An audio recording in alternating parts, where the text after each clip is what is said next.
Za. My name is Asanda Beda.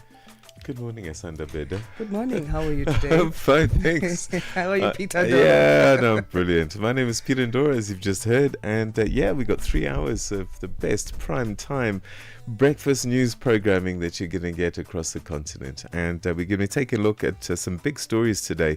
One that I'm completely fascinated by at about 8 o'clock. You don't want to miss this. We're zooming into East Africa and in Kenya, and we've got madams there that are involved in child sex trade. I mean, it is shocking. And we'll be talking to a BBC journalist about that. And that's a story that's quite alarming and sadly not one that is uncommon across the continent, sadly. But more on that a little bit later. In the news, Nigerian prosecutors have arraigned 5 men over a deadly 2022 Islamist militant attack on a Catholic church. And Uganda has denied bail to opposition political leader Kizza Besigye yet again. We'll have more on those stories and others after the news as we say good morning to Onele Nsinsi. That'll be followed by news headlines with Musibudi Makura. SABC News. The African Perspective.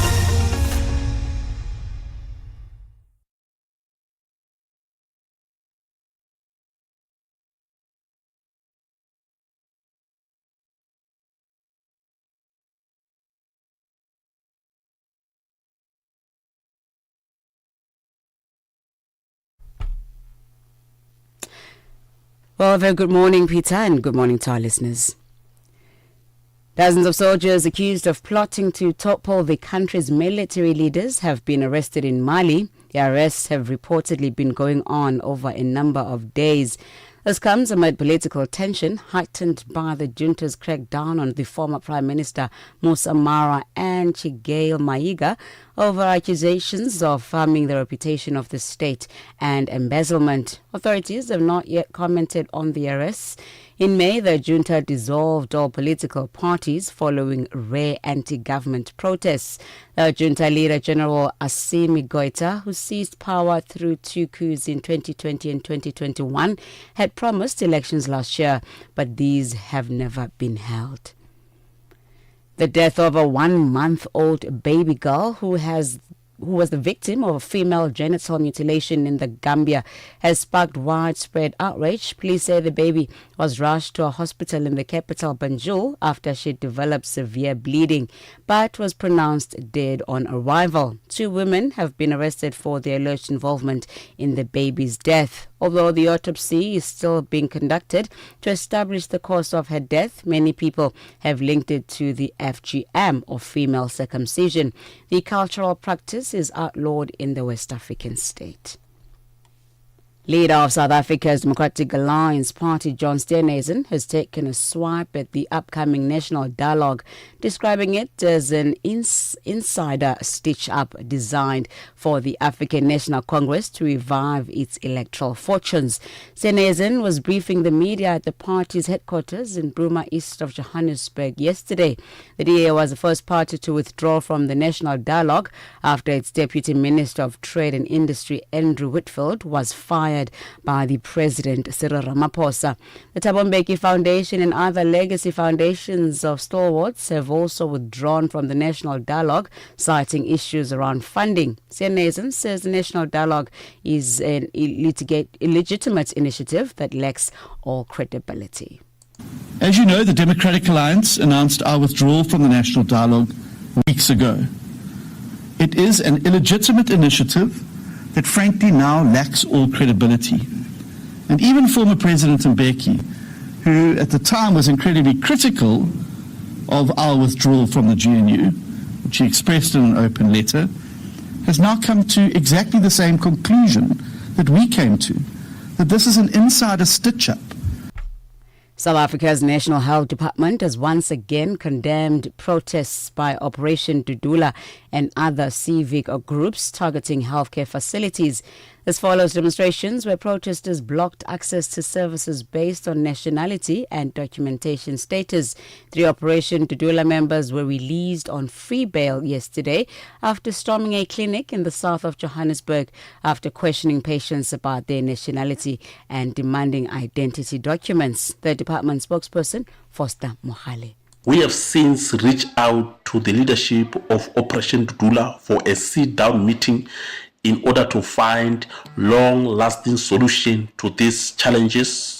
Of course, this is a societal issue. It's not mainly about health, but we believe that with sober minds, we can be able to find long-lasting solution.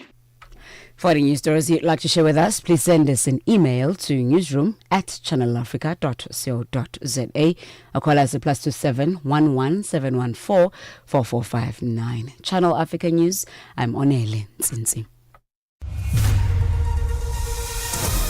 SABC News. The African Perspective. And coming up in your sports news this hour, Bafana win their first game at the ongoing Chan tournament. This after defeating Guinea by 2-1, while the Proteas side will be looking to beat Australia in the second T20 match. Details of these and other stories coming up at the bottom of the hour. Wake up, Africa. Peter Ndoro and Asanda Beda are here to help you rise and shine. Weekdays, 6 till 9 a.m. Central African Time. Only on Channel Africa. It's that time of the show after the news where we bring you the Africa Roundup, a segment that we let you know in terms of what's happened in and around our continent that you may have missed. We catch you up on that. Our team of reporters, researchers and editors compile this for you to make sure that you are in the know, and also in terms of what we can expect to develop in news in the new day. So today we start with Nigeria, where prosecutors there on Monday arraigned 5 men over a deadly 2022 Islamist militant attack on a Catholic church in Owo, southwestern Ondo State, which left at least 50 worshippers dead and more than 100 injured. The suspects appeared before a federal high court in Abuja, where they were charged under Nigeria's terrorism law. They pleaded not guilty and were remanded in the custody of the Department of State Services. The judge adjourned the start of the trial to August 19th. It's expected to test the government's ability to prosecute cases tied to terrorism, a challenge for a country grappling with insurgencies and widespread insecurity. According to court filings, the men allegedly joined the East African terrorist group Al-Shabaab in 2021. Al-Shabaab did not claim responsibility for the June 2022 attack, and its operational presence in Nigeria remains unverified. South Africa's Anglican Archbishop Thabo Makgoba has urged global leaders to intensify peacekeeping efforts to end ongoing conflicts worldwide. And his appeal comes as the wars between Russia and Ukraine and Israel and Palestine continue to heighten global tensions. These and other conflicts expected to fuel robust debate at the G20 Interfaith Forum. And that's currently taking place in Cape Town. G20 Interfaith Forum Vice President is Catherine Marshall. We are here at what some of us who are older see as one of the most difficult moments that we have ever lived. A moment of division, a moment of questioning, even of compassion and empathy. A moment where foreign aid is called into question.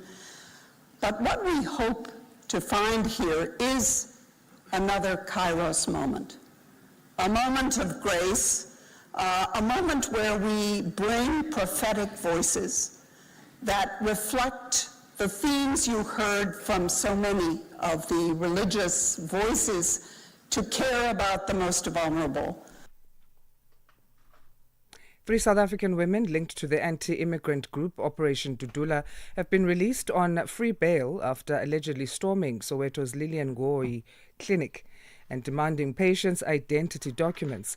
Arrested last Thursday, the group claims the charges are an attempt to undermine their campaign against undocumented migrants accessing health care. Spokesperson Zandile Dubula has more. way of, frustrating us and maybe scaring us off, but unfortunately they will not win. They're out on free bail, on a warning. This means that it was a minor thing what they have done. If it was Schedule 6, they wouldn't have been out. That's why I'm saying it was a way of frustrating. I mean, I'm talking to the family members now, how they were frustrated when they wanted to have access to their children. Some others are on chronic medication. They needed to get at least warm clothes. They were refused for the whole 5 days until just one day when they were let into to get clothing. I mean, they were treated like hardcore criminals. We can't have the very same people who are trying to assist communities, because South Africans are happy with what we are doing. They've been telling us that we no longer wait in long queues. We get medication when we need it. We are happy with your operations. Even the healthcare workers. South Africa's Agriculture Minister John Steenhuisen has voiced serious concern over the country's exclusion from beef export markets due to foot-and-mouth disease. He admitted that the control measures implemented over the past 5 to 8 years have failed to curb the outbreak, inflicting considerable economic damage. What we are going to have to do is embark upon a massive vaccination program, which means in the short term we're going to have to use BVI, Botswana Vaccine Institute. We have to import more vaccines there, and we're going to have a consistent river of vaccines coming in from Botswana. But ultimately the goal that in a year or two we'll be producing our own here in South Africa. The ARC is in the final stages of a vaccine that will deal with SAT1, 2 and 3 strains of foot and mouth disease, and we can then have our own vaccine to be able to do that. A medtech startup in Tunisia is using AI to change the future of prosthetic limbs. Cure Bionics recreates lightweight, muscle-controlled prosthetics using 3D printing and EMG signal sensors designed to be non-invasive and accessible. Sean Hogan has more. Cure Bionics, founded in 2020 by Mohamed Dawafi, creates lightweight, muscle-controlled prosthetics using 3D printing and EMG signal sensors, designed to be non-invasive and accessible, especially for children aged 8 and older. As for prosthetic limbs, it's an issue that affects the whole world. We're talking about more than 30 million people worldwide. The more shocking thing is that only 5% have access to prosthetic limbs, even internationally. And this is due to their prices, the difficulty of fitting them, and the accessibility of them in local markets. And from here, part of our mission is to make them more affordable and more geographically accessible through the technology we are developing. And that's how we come to the end of today's edition of the Africa Roundup. Join us again tomorrow after the 6 o'clock news, where we give you a quick recap of the big stories of the past 24 hours, and that pretty much should set you up for the day in terms of keeping you abreast of what's happening across our continent. Well, coming up shortly, Asanda is going to be taking us to East Africa, where we'll zoom into the region and find out what's been going on there. And she'll be talking to one of our regular commentators from that part of the world. All of that coming up shortly. Stay with us. Gender-based violence is destroying lives and tearing communities apart. It happens in homes, in schools, at workplaces, and too often in silence. But it doesn't have to continue. If you see it, speak out. If you are hurting, reach out. Because doing nothing is not an option. Listen to all 19 SABC radio stations from Wednesday, 23rd of July for Hot Talk, discussions, advice, dramas, educational shows, and interviews around GBV with experts, survivors, lawmakers, and the whole country affected by gender-based violence. For all your favorite SABC radio stations, call 0800 428 428 to report abuse or get help. GBV, it ends with you. This message is brought to you by the SABC. New day, new stories. Start your morning right with Rise and Shine on Channel Africa. 15 minutes past 6 Central African time. Let's take a deeper delve into news making headlines in the East African region of our continent as we speak to our resident analyst, journalist and team leader at Grassroots Journalism Kenya, Dennis Beru, who joins us on Tuesdays on Rise and Shine. Dennis, how are you on this 12th of August? Very fine, Asanda. How is it in South Africa? Great, thanks. I think we are starting to experience warmer weather, but I think we're still also a bit in shock about the fact that we're almost halfway through August. I don't know how you feel about that. Yeah, sure. Same here in Kenya, we are still, experiencing some, some cold season, but we hope for some warm weather soon. Right. Let's start today with our East Africa rep with Uganda. And a court in Uganda has denied bail to opposition political leader Kizza Besigye. Yeah, thank you so much, Asanda. Of course, a Uganda judge has refused to grant bail to the veteran opposition figure, Kizza Besigye, who has been in jail for nearly 9 months on treason charges.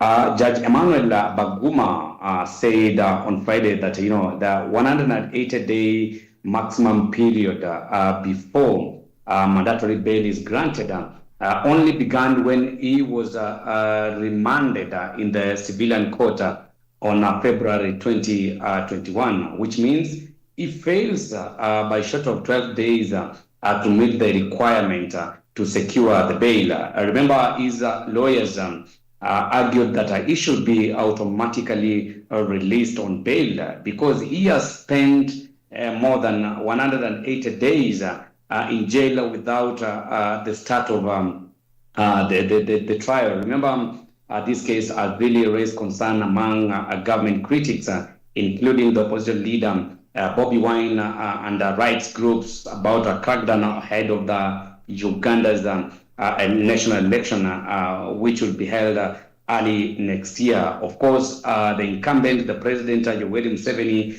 who is 80 years old, is seeking re-election. I remember the government has also denied, targeting opposition figures and say those who have been put or detained have committed crimes. Remember, Besigye, who is a former personal physician to Museveni, stood against him in 4 elections, and Besigye has not announced whether he will be running against President Yoweri Museveni.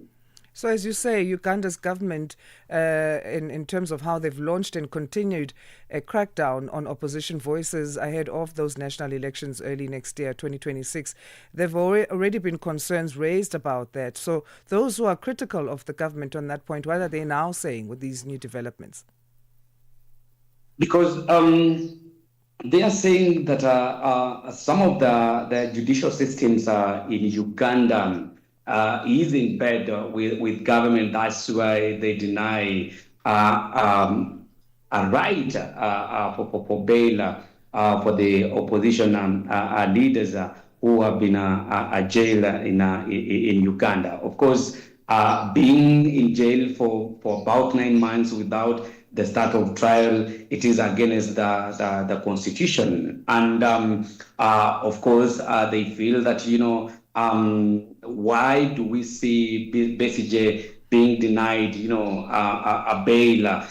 Because 180 days, which is the maximum, duration one could be in remand. Of course, you have right access to grant or to be granted a bail. Of course, we are seeing this, and some of them are saying that this is just a strategy by the government to deny the opposition figures to run for presidency come early 2026 Uganda's by-election.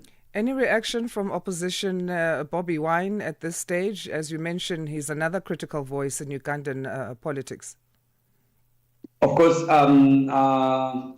Bobby Wine has commented on this and saying that they will push for government to ensure that the court grants Besigye bail because he has a medical issue and he should be given opportunity to go to be released and seek proper medication. Remember, We have seen Bobby Wine on campaign trails trying to criticize the government in detaining the longest-serving opposition leader in Uganda, that is Besigye.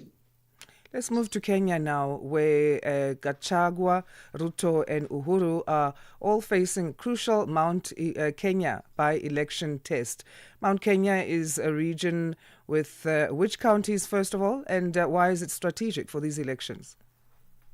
Of course, this is very strategic for this election, Asanda, having in mind that, of course, there was a fallout between former Deputy President Rigathi Gachagua and President William Ruto. And the counties we are talking about, they are the 10 vote-rich counties of Nakuru. We have Kiambu, we have Nyeri, Murang'a, we have Embu, we have Meru, and so forth. So, of course, with the constitution of the electoral body, that is the IEBC, and last week they announced that all by-elections, about over 20 by-elections, will take place or shall happen in November. Of course, this is going to be a very fierce, battle to prove, the supremacy, who controls the vote-rich Mount Kenya. Of course, some of the areas that we shall be witnessing by-election, it is perceived to be a Gachagua, the former or the embattled deputy president, that is Mbeere North, where we shall be having a by-election. I remember during Jubilee's administration in 2021, we had by-elections in Mount Kenya, and I remember by then we had handshake and Deputy President, now the President William Ruto, put on a very strong, team with the UDA party, and he defeated the presidential or the government-sponsored candidates in two by-elections. This is the reason as to why this is going to be a very big test for President William Ruto, whom we see that he is now losing the Mount Kenya region, which really overwhelmingly voted for him during the 2022 election. And of course, former Deputy President Rigathi Gachagua is now already fronting his candidate for the DCP party to vie against UDA's William Ruto. Let's move to Tanzania now. The country is taking steps to pilot a uranium plant. Where will this be located? And what about this location is seen as the perfect spot for this pilot?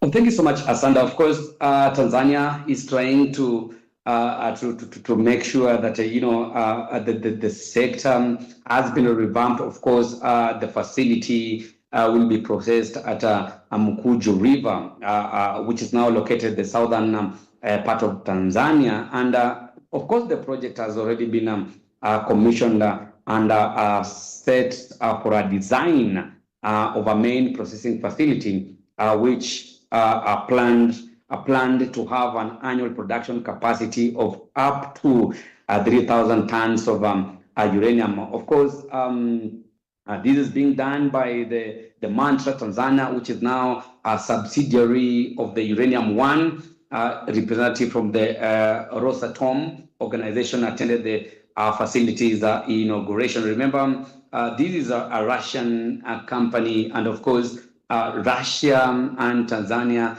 they're trying to have the bilateral ties. Of course, a business between the two countries, and of course, nuclear energy is one of the biggest projects that President Mama Samia Suluhu promised the people of Tanzania. Of course, we are heading to the elections in the next 2 months. And of course, this is going to be one of the mega projects that President Mama Samia Suluhu Of course, we'll be telling people that, the uranium energy is here, and we are going to give, youth employment opportunities through the project, where over 4,000 Tanzanians will be employed directly into this project. And in terms of production capacity, what are plans there as far as uranium is concerned in the plant? Yes, of course, the capacity, we've seen that,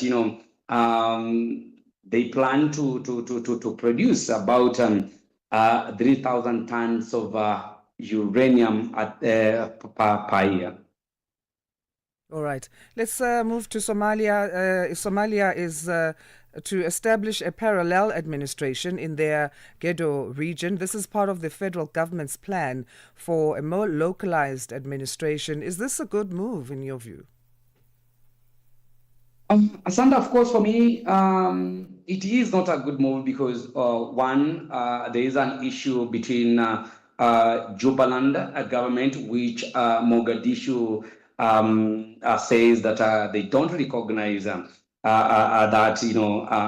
authority that is under Ahmed Madobe, who is the president, who was elected, and of course, the main Somaliland says that, of course, his constitution, his election was unconstitutional. And remember, the new Gedo administration will operate independently from the Madobe's led Kismayu-based government, which aim to strengthen governance, security, and service delivery. And Asanda, of course, we know we've had insecurity issues in the Horn of Africa country, and of course, some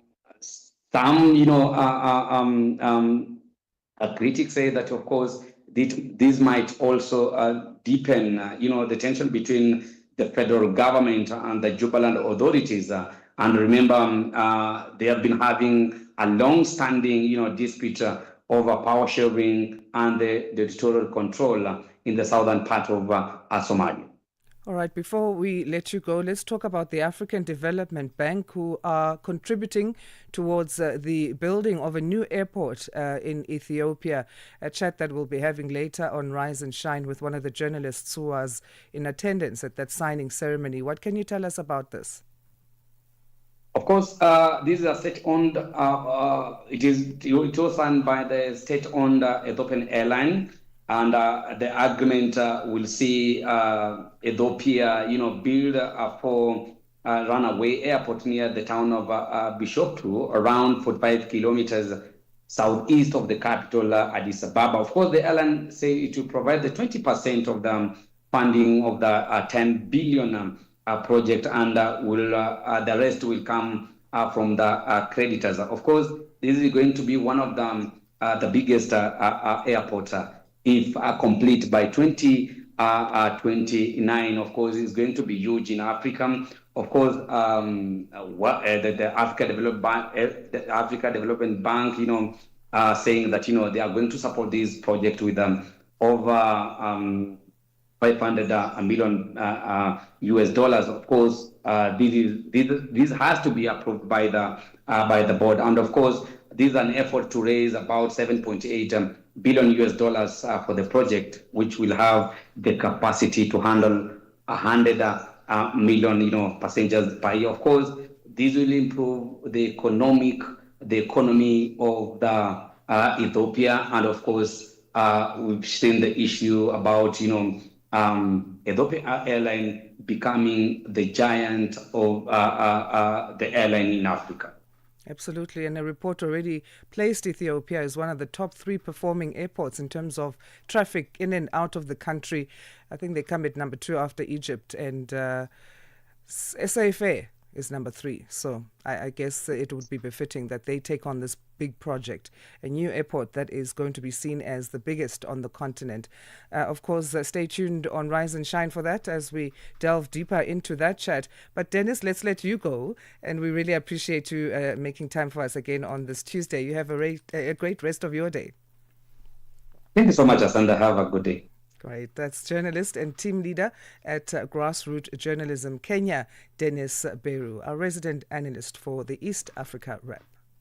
It's time for our news headlines. Let's say good morning to Onele Nzinzi. It's 6:30 Central African Time. SABC News. Headlines. The African Perspective. Thank you, Asanda. Mali has arrested more than 30 soldiers and military officials who are accused of attempting to destabilize the government. This as the West African nations' leaders take steps to strengthen their hold on power. The Nigerian Air Force says it has killed more than 100 criminal gangs in raids in Zamfara state. The raids follow rising violence, including a deadly gang-related attack on Adakta village last week. And Iraq is experiencing a near nationwide electricity outage. This after high temperatures led to a surge in the demand for power. Channel Africa News, I'm Onele Nzinzi. SABC News. Headlines. The African Perspective.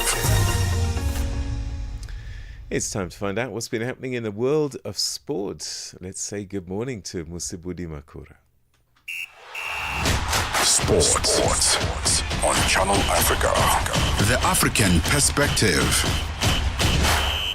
Thank you so much, Peter. Good morning from the Sports Desk. Well, South Africa sealed their first victory at this year's African Nations Championship Chan tournament after a 2-1 victory against Guinea at the Mandela National Stadium in Kampala in Uganda on Monday. The win now means Mulefenseki's Chargers remain unbeaten in the continental tournament after playing to a 1-1 draw in their opening clash just last week. Bafana got off to the perfect start when Neo Maema made it 1-0 after 10 minutes after being set up by Thabiso Kutumela. Now, Guinea showed great strength and were always in the contest and hit back 6 minutes before the half-time break when Musa Kamara found the back of the net for the equaliser. Thabiso Kutumela then giving Bafana the lead in the 72nd minute to score the second goal of the match for Bafana. Now, Nseki's men then were able to hold on for an impressive victory and go top of Group C on 4 points, with Algeria, the defending champions, also sitting on 4 points after 2 matches played. On to rugby news now. Springbok coach Rassie Erasmus has shed light on his decision to field captain Siamthanda Kolisi at number 8 instead of his usual number 6 position for the Rugby Championship opener against Australia. The Boks will host the Wallabies in back-to-back test matches at Ellis Park on Saturday before hosting them in Cape Town a week later, with the 23-man squad having also been named earlier on Monday. Now, one of the few surprises will see Kolisi in an unfamiliar 8th-man role, with Kwacha Smith, a traditional number 8, occupying a spot among the 5 forwards and 3 backs on the bench. But Erasmus has an ace up his sleeve. We actually changed our mind there. The more we practiced and prepared, we realized that the only position the guy really plays at 8 is at scrums. And scrums is probably the thing that happens 13 or 14 times in a game. But general play is probably the thing that happens the most. And with having a guy like Peter and Marco and Sia on the field, at the same time, we really feel Australia is a big threat at the breakdown. They really bite hard at the breakdown, and all 3 of those guys are really good guys who clean out at the breakdown, and we feel we're going to need that. Meanwhile, the Lions prop Asinathi Ntlabakanye is the least capped player in the squad and could make his only second official appearance in the box shirt should he feature against Australia, with Erasmus explaining his hopes for the 26-year-old. Asinathi is, we obviously, everybody's talking about the age in our squad, and, Frana is not here, Kitsi is not here, there's Faf is not here currently, Mapimpi is not here, so somewhere some other guys must now step up. I know Frans Malherbe is still recovering, and hopefully next year June he is recovered fully to play for us again. But giving Asinathi, and that's why I have Pongi next to him, because we know it will be tough in the scrums when he goes on. But we'd love to see the Asinathi in open play as well, in general play, because he's really a guy with unbelievable feel for the game. Right, let's quickly go back to the Chan tournament. Former Bafana Bafana striker as well as the current Kenya senior national men's football team head coach Benny McCarthy has shared his lesson from Jose Mourinho, has also saying he aided the way in which he aided the Harambee Stars at the CAF African Nations Championship tournament. So Kenya registered a narrow 1-0 victory over the two-time tournament winners Morocco in their third Group A match over the weekend, putting them in a very strong position to now advance to the knockout stages with about 7 points at the top of the 5-team standings. McCarthy credits Mourinho for his success. I'm not sure if you remembered, I played under a certain coach. Jose Mourinho was the master of that. So, as a player playing in a team that plays with 10 men, I'm telling you, it is hell. It is hell, but we used to manage it perfectly, like it was our everyday thing, like we were a team that plays with 10 men instead of 11. So I've learned the trades and the tricks of working with Mourinho, and where you adjust, who do you sacrifice. And finally, Netball News Proteas assistant coach Zanele Mdodana is confident they have selected players with the right capacity to compete at the international level. This after Netball South Africa announced a 15-player squad to don the green and gold for the 2025-2026 season. Speaking at a virtual media presser, Mdodana adds that the recently concluded Telkom Netball League came with handy experience to allow the technical team to select some of the top players in the country. It's a wrap from a sports desk at the Sawa. For any sports stories you'd like to share with us, send us an email to newsroom@channelafrica.co.za or call us on +27 11714 4459. For Channel Africa Sport, I am Mosibudi Makura. Sports on Channel Africa. The African Perspective. Es-tu préoccupé par quelque chose? Es-tu passionné par les questions qui comptent? As-tu une voix qui mérite d'être entendue? Eh bien, nous avons la plateforme parfaite pour toi. Téléphone-nous ou fais-nous un WhatsApp au +27 66 408 87 42 et nous te rappellerons. Sois dans la conversation. Salut Channel Africa, ici Beno le diamant rouge et Binal Export depuis le Cameroun, le pays des lions. Voilà. Sois dans la conversation. Il ne s'agit pas seulement de parler, mais c'est ta chance d'exprimer ton point de vue, de partager tes opinions et de t'engager avec une communauté qui valorise ton avis. Suivez-nous sur les réseaux sociaux, visitez notre site www.channelafrica.co.za et préparez-vous à partager vos points de vue sur Channel Africa, la perspective africaine. Let's say good morning to Chandugo Ligege, who's got our first full business news bulletin.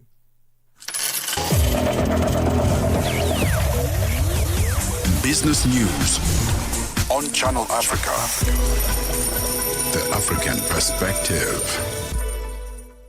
Thank you, Asanda. Good morning.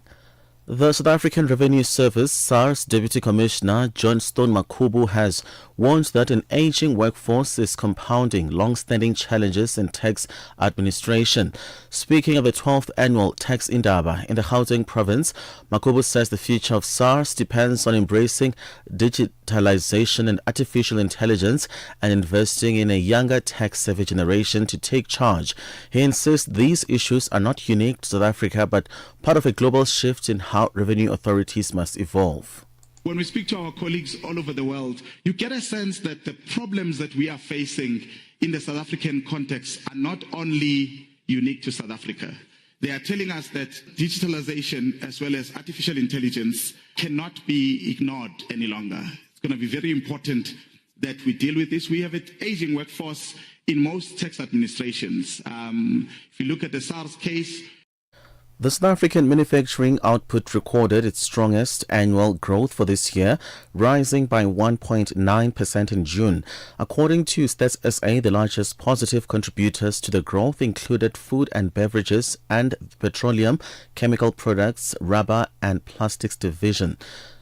Despite this improvement, the sector has been under pressure, weighing on gross domestic product in the first quarter when the economy grew by only 0.1%. Director of Industry Statistics at Stats SA, Nikolai Klassen. Looking at the bigger picture, the second quarter of the year saw a turnaround. After a slump in the first quarter, seasonally adjusted manufacturing bounced back with a 1.5% increase in the second quarter. Kenya has invited international development lenders to finance a $2 billion expansion of its main airport in Nairobi 9 months after it cancelled a deal with India's Adani Group after its founder was indicted in the U.S. The East African nation, which is seeking new ways to finance infrastructure projects due to sharply rising debt, will also issue a securitized bond for $1.36 billion locally and abroad next month for road construction. The airport expansion includes a second runway at the airport and a new terminal building. Transport Minister Davis Chishir says once the funds were secured, the government will then look for a contractor to carry out the work. The U.S. President Donald Trump says he has signed an executive order under which higher tariffs on Chinese goods will be postponed. The order will give both countries a further 90 days in which to reach a trade agreement. The BBC's Peter Bowles reports. It prevents U.S. taxes on Chinese goods rising to 145%. The White House says the current 10% reciprocal tariff will remain in effect during the suspension period and that recent trade discussions with China have been constructive. This eases the pressure on American retailers. There had been fears the trade dispute would mean higher prices for items such as electronics, clothing and toys in the run-up to Christmas. Citigroup has raised its year-end target for the S&P 500 index to 6,600, betting on U.S. President Donald Trump's tax and spending bill boosting corporate earnings. This marks Citigroup's second upward revision in just 2 months. It also follows similar upgrades from major brokerages including HSBC, Goldman Sachs and BofA Global Research. Let's look at financial indicators at this hour. $1 in Nigeria is trading at 1,000 naira 532. In Botswana, 13 pula 40. Kenya, the dollar is 128 shilling 54. Zambia, 23 kwacha 22. BRICS countries, $1 in Brazil is at 5 real 44. Russia, 79 rubles 40. India, 87 rupees 62. China 71.19. South Africa, $1 is 17 rand 74 cents. $1 is 74 pence to the British pound and 86 to the euro. Commodities: gold is at $3,351, platinum at $1,334 per ounce. The price of Brent crude oil $66.89 a barrel. For any business stories you'd like to share with us, please send us an email to newsroom@channelafrica.co.za, or you can call us on +27 11714 4459. For Channel Africa Business, I am Chandruko Ligege.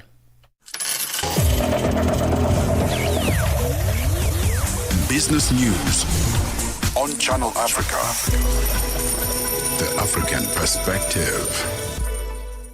Start your day informed, inspired, and entertained. Asanda and Peter bring you Rise and Shine. Weekdays, 6 till 9 a.m. Central African Time. G20 in Africa. Exclusive to Channel Africa. And it's time for our G20 fact of the day. Did you know that the G20 members represent around 85% of the global gross domestic product, over 75% of global trade, and about 2/3 of the world's population? And South Africa is in the driving seat for the rotating G20 presidency from the 1st of December 2024 to the 30th of November 2025. This as the World Leaders Summit meets for the first time on African soil. And that's our G20 fact for this morning. G20 in Africa. Exclusive to Channel Africa. Championing Africa through solidarity, equality, and sustainability. In this episode of Channel Africa Conversations, Peter talks to Dr. Thulisile Buda, an academic, author, and an expert in indigenous knowledge systems. Join us for a compelling discussion on preserving African languages and traditions in the digital era. Dr. Tulisile unpacks the role of educators, explorers, and how technologies like AI can support cultural preservation, and challenges us to rethink how we honor African heritage. You can find the episode on YouTube, SABC Plus, and on our website, channelafrica.co.za. This episode is a must-listen for educators, creators, and change makers across the continent. Channel Africa, the African perspective. The South African Broadcasting Corporation, SABC, is pleased to announce the launch of the new self-registration platform. Vendors wishing to do business with the South African Broadcasting Corporation can self-register on our internally developed platform. Vendors are able to access this platform on our website, that's www.sabc.co.za, under e-tenders, or self-register at e-tendersabc.co.za and follow the prompts. Visit SABC social media pages for more details. Download the SABC app and take Channel Africa with you everywhere you go. Get the news, music, and lifestyle of Africa on Channel Africa, the African perspective. In Sudan, as violent conflict between forces of the Sudanese military and their rival Rapid Support Forces militia rages for its third year, women are facing the brunt of the humanitarian crisis. Female-led households struggle to access food. Girls and women face high risk of exploitation and abuse when trying to access humanitarian aid, and all the while, inaccessible women-run organizations are vastly under-resourced. Salvatore Nkurunziza, the UN women representative in Sudan, sat down with UN News' Abdelmonen Maki to discuss the struggles women are facing in Sudan and the solutions that should be implemented. Women are central to the survival of their households, especially in displacement settings, but their ability to access food assistance is deeply compromised, but because of the female-headed households are already 3 times more likely to be food insecure, are now the hungriest group in the country. Food queues are often dominated by men compared to women. At the same time, women are largely left out of community targeting mechanisms and decision-making space. So their specific needs and those of their families are frequently overlooked. And how would you describe the experience of women and girls in Sudan when it comes to their rights and the specific issues they face in getting food assistance compared to men? Yeah, well, before the conflict already, women and the girls face challenges in accessing their rights due to cultural norms and the traditional practices. Now, the conflict has actually widened the gaps. The current conflict has caused significant disruptions, leading to many Sudanese women leaving their homes and losing their sources of livelihood. Adolescent girls are dropping out for schools to search for food, putting themselves at high risk of exploitation. Across all regions, we are seeing increased harmful and negative coping mechanisms to severe food because of severe food insecurity, such as child marriages, sexual exploitation, female genital mutilation, and child labor, all linked to insecurity and access. Has the increase in gender-related crimes prevented women from obtaining food for their household? Indeed, this crisis is a gender emergency. Displaced women and girls can be subject to the risks of exploitation and abuse, especially during the delivery of aid, where protection from sexual exploitation and abuse mechanisms are weak or totally absent in some locations. According to the Unit for Combating Violence Against Women in Sudan, as of March 2025, there has been 1,138 cases of rape recorded since April 2023, including 193 children, most of whom were in the conflict-affected areas. The actual number may be higher as fear of stigma and other social and security reasons prevent accurate reporting of gender-based violence crimes, in many cases in the fear of retaliation or exclusion and marginalization by the communities. Certainly, these crimes, including rape and harassment, can be prevented and indeed, unfortunately, prevent women and girls from access to food assistance. Has the conflict exacerbated systematic inequalities against women? And what needs to be done to ensure gender-responsive strategies to provide food and aid to women-led households? Absolutely. According to the recent gender snapshot, nearly 26% of all female-headed households are now experiencing severe food insecurity compared to just 14 1 year ago. To make the response more gender responsive, we need to move beyond rhetoric into action and move now to ensure access to various locations, include conflict-affected areas, and ensure the reinforcement of protection of women and girls and the humanitarian workers. Female-headed households must be explicitly prioritized in the food distribution and assistance planning. Distribution should be localized and proximity-based to reduce movement-related risks of women. We need to invest in the community kitchens and informal food networks run by women-led organizations who are often reaching the hardest hit population.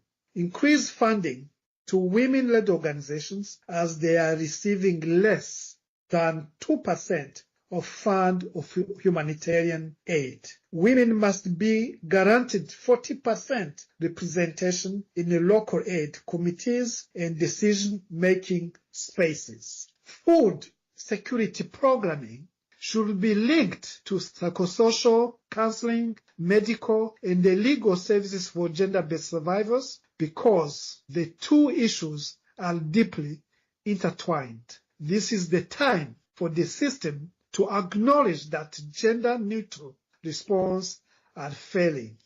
Gender must shape targeting, delivery, and accountability. Mr. Salvatore, could you please elaborate further on the contributions of women-led organizations on the front lines, specifically on the challenges they face? This cannot overemphasize. Women-led organizations are the backbone of the response in the many areas where the international system cannot reach due to insecurity, restrictions, or lack of access. Women-led organizations are already there, operating under immense strain. For instance, in West Kordofan, women-led organizations are running nutrition outreach, managing mobile maternal health, and operating informal shelters.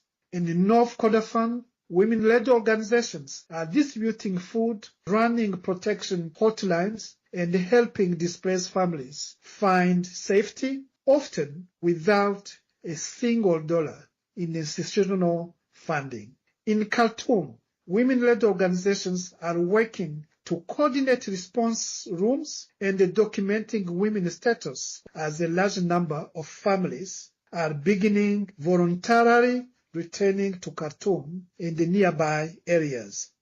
We are witnessing women-led organizations coming together to support each other with whatever resources they have available. And yet, they remain underfunded and unrecognized. Despite all this, women-led organizations are still feeding women families. They are not waiting for permission. They are responding. The question is whether the system will finally recognize them as an equal partner or continue to leave them behind. Tawila in northern Darfur, where thousands of people fled from violence in Al-Fashir, and the UN agencies warn about the dire situation there in Tawila area. If you can briefly tell us about that. In North Darfur, including ongoing Al-Fashir that is under siege for the last year or so, the situation is dire and impossible to access. The fighting is ongoing. They are in many cases controlled by SRF and, of course, the government trying to fight for the last tranches. So access has been very, very difficult. As you probably know, 2 months ago, a full convoy of the World Food Programme trying to reach out the Zamzam, El Fasher regions was targeted, and more than 5 people were killed as part of the convoy. So it has been absolutely very difficult. These regions are at the edge of famine. The international community really need to advocate for not targeting humanitarian assistance, humanitarian response, while actually negotiating, lead and support the peace processes. That's Salvatore Nkurunziza, the UN Women Representative in Sudan, speaking to Abdelnome Maki from UN News. Your morning companion with the stories that matter. This is Rise and Shine on Channel Africa. Palestinians have attended the funeral of Al Jazeera journalists Ana al-Sharif and Mohammed Kreke, who were both killed with 3 colleagues in an Israeli airstrike on Sunday. The attack has been denounced by journalists and rights groups. The Foreign Press Association says it's outraged by the incident. Bunolo Maribe has more. At least 238 journalists have been killed in Gaza since the conflict broke out in 2023. Al Jazeera journalist Anas al-Sharif has been the latest casualty, and 4 of his colleagues near Gaza's Al-Shifa hospital. Israel's military says it killed the journalist since he was heading a Hamas cell. However, Al Jazeera has rejected the claim. Permanent observer of Palestine to the United Nations, Riyad Mansour, condemned the military's actions. Of people, children, killed, maimed, displaced, starved, humiliated, mutilated, buried alive, burnt alive, abducted, tortured, orphaned, perverted, shattered, torn apart. The measures taken do not match the level of the crimes committed so as to truly deter them. Palestinians, such as journalist Mohammed al-Sikli, have honored the journalists who were killed and held a funeral procession to bury the reporters. What happened to this journalist is a complex Israeli crime against the journalist family, a crime against humanity, a crime against freedom, a crime against journalism.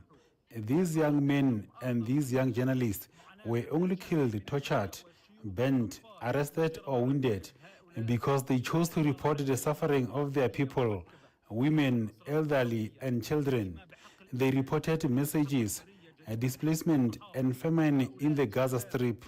The United Nations Human Rights Office has condemned the killing of journalists, saying the actions by Israel's military represented a grave breach of international humanitarian law. South African journalist Deshni Sapramani shared her perspective.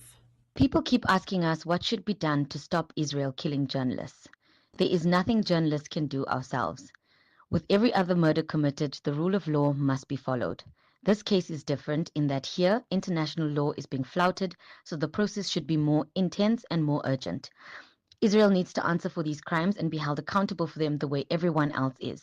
If we believe the justice system, which is investigation, arrests, and sentencing, actually works, then that is what must be used. Any other excuses intimate that current justice systems do not work, and I don't think any government in the world wants to believe that. Meanwhile, the international community has condemned Israel's decision to further expand its military operations in Gaza, with UN officials saying it will only lead to a path of more bloodshed. Bonola Maribe, SCBC News, Johannesburg.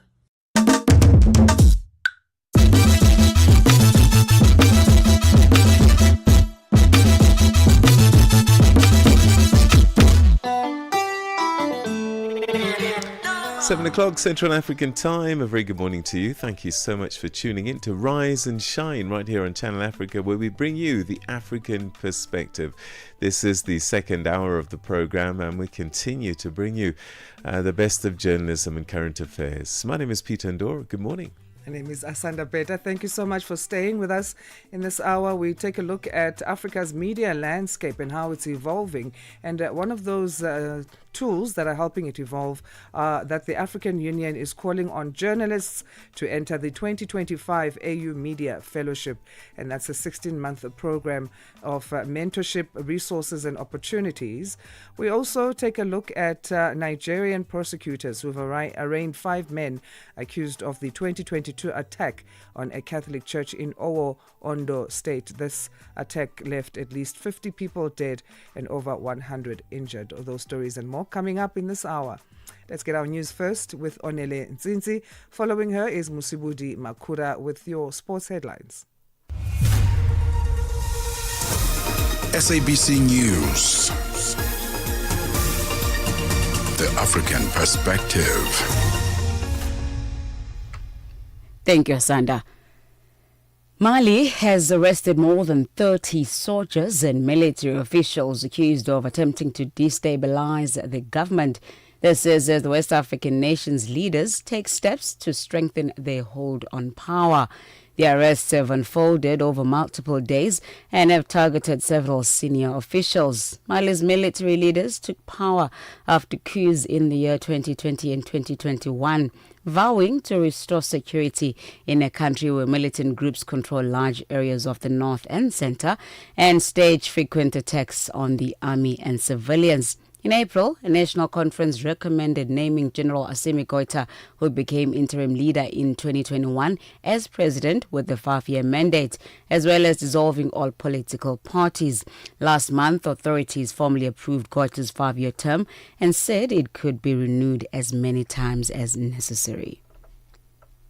The Nigerian Air Force says it has killed more than 100 criminal gangs in raids in Zamfara State.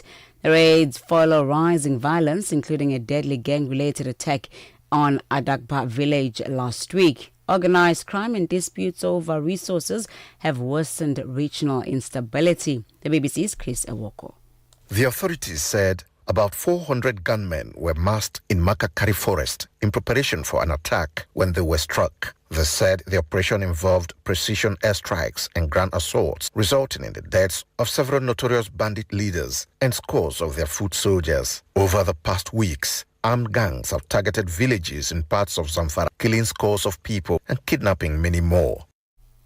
Human rights campaigners in the Gambia have expressed outrage over the death of a month-old baby girl who was a victim of female genital mutilation.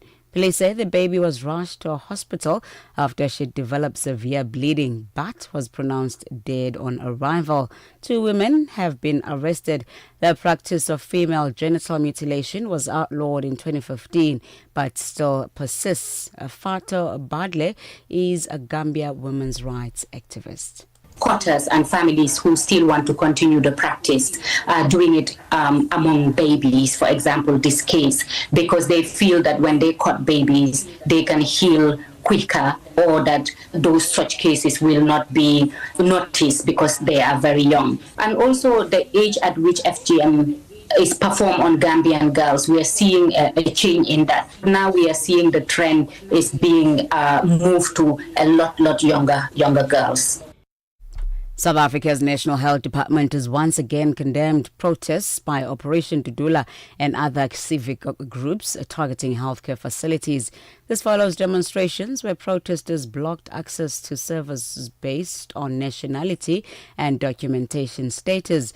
3 Operation Dudula members were released on free bail yesterday after storming a clinic in the south of Johannesburg after questioning patients about their nationality and demanding identity documents. The department spokesperson, Foster Mohale. We have since reached out to the leadership of Operation Dudula for a sit-down meeting in order to find long-lasting solution to these challenges. Of course, this is a societal issue. It's not mainly about health, but we believe that with sober minds, we can be able to find long-lasting solution. And lastly, Iraq is experiencing a near nationwide electricity outage. This after high temperatures led to a surge in the demand for power. The country is facing a heat wave, which is expected to last more than a week. Temperatures are approaching 50 degrees Celsius.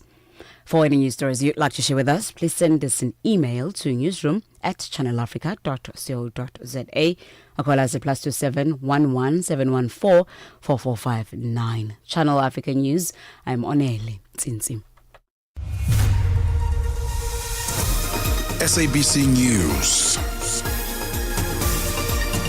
The African Perspective. And coming up in your sports news, Samoa Bafana beat Guinea by 2-1 to go joint top in Group C, while the Australian side are looking to wrap up the series against South Africa in the second T20 match. Details of these and other stories coming up at 7:30. Start your day informed, inspired, and entertained. Asanda and Peter bring you Rise and Shine. Weekdays, 6 till 9 a.m. Central African Time. Kenya has invited international development lenders to finance a $2 billion expansion of its main airport in Nairobi. And this is 9 months after it cancelled a deal with India's Adani Group after its founder was indicted in the United States. Innocent Samusa has more for us. According to Kenya's Transport Minister Davis Chichi, the Eastern African nation, which is seeking new ways to finance infrastructure projects due to sharply rising debt, will also issue a securitized bond for 175 billion shillings, which is about $1.36 billion locally and abroad, next month for road construction. Chichi said the government had written to development agencies to basically tell them there's an opportunity to build the airport through the Jomo Kenyatta International Airport, borrowing on its balance sheet.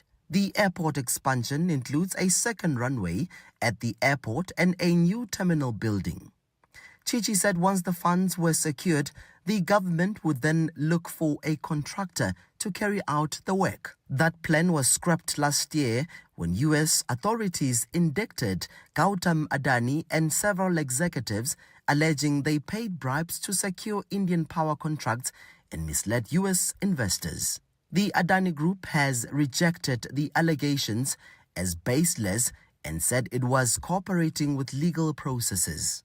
On the bond issue, the road construction, Chichi said the government would scrutinize or securitize a portion of the fuel levy it charges motorists, adding the bond would be split into two halves and both a local and an offshore listing. It was too early to say in which foreign markets the bond would be sold, Chichi said. For Channel Africa News, I'm Innocent Samosa in Johannesburg. Es-tu préoccupé par quelque chose? Es-tu passionné par les questions qui comptent?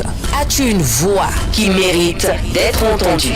Eh bien, nous avons la plateforme parfaite pour toi. Téléphone-nous ou fais-nous un WhatsApp au +27 66 408 87 42 et nous te rappellerons. Sois dans la conversation. Salut Channel Africa, ici Beno le diamant rouge et Bina l'export depuis le Cameroun, le pays des lions. Voilà.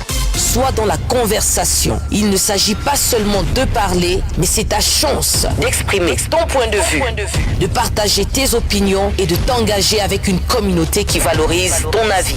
Suivez-nous sur les réseaux sociaux, visitez notre site www.channelafrica.co.za et préparez-vous à partager vos points de vue sur Channel Africa, la perspective africaine. 9 to 12 midday, Central African Time.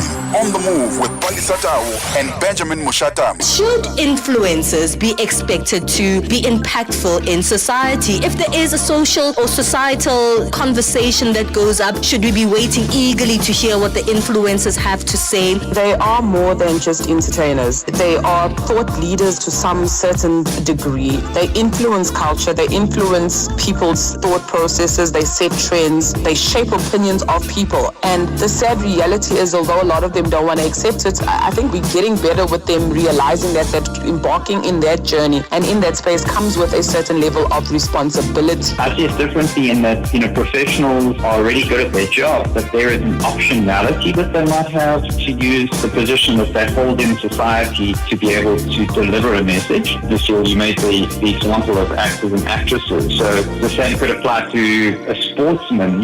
Just because someone's good at soccer doesn't mean that they have to have an influence over society from a specific standpoint. Keeping you on the know and on the move. Start your day right with Channel Africa Breakfast. That smells delicious. Live, 5 days a week. Almost 10 minutes past 7 Central African time, and you tuned into Rise and Shine.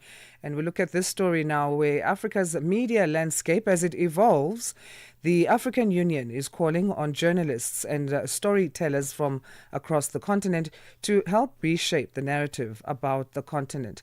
The 2025 AU Media Fellowship offers a 16-month program of mentorship, resources and opportunities, with this year introducing a new public health track in partnership with Africa CDC. With the application deadline just days away, we're joined live from Addis Ababa by Faith Adiambo, who is AU Media Fellowship Coordinator, to tell us more. Faith, thank you for joining us. How are you this Tuesday? I'm fine, thank you. I'm so happy to be here to be able to speak about something I'm really passionate about. Great, and we appreciate your time. So why did the African Union feel it was important to launch the AU Media Fellowship? It was back in 2021. And what gap does it fill in Africa's media space? For us, the most critical thing is to understand that media is a special stakeholder for us. And we looked at it and said the ideals of the AU are too precious to leave to the African leaders alone. And African ownership was required. And media is quite critical in terms of being the bridge between the African citizen and the policymakers. And for us to be able to build Agenda 2063, we need the African citizens to be able to band together, to be able to move the ideals that our forefathers and foremothers had been able to envision for us. So this is why we thought it was important to have this special fellowship to bring media into the African Union and be part of the decision making. We just don't want you to report from the outside. We want you to be part of the decision making and be able to move Africa forward. How have you seen the fellowship grow since 2021 up until now?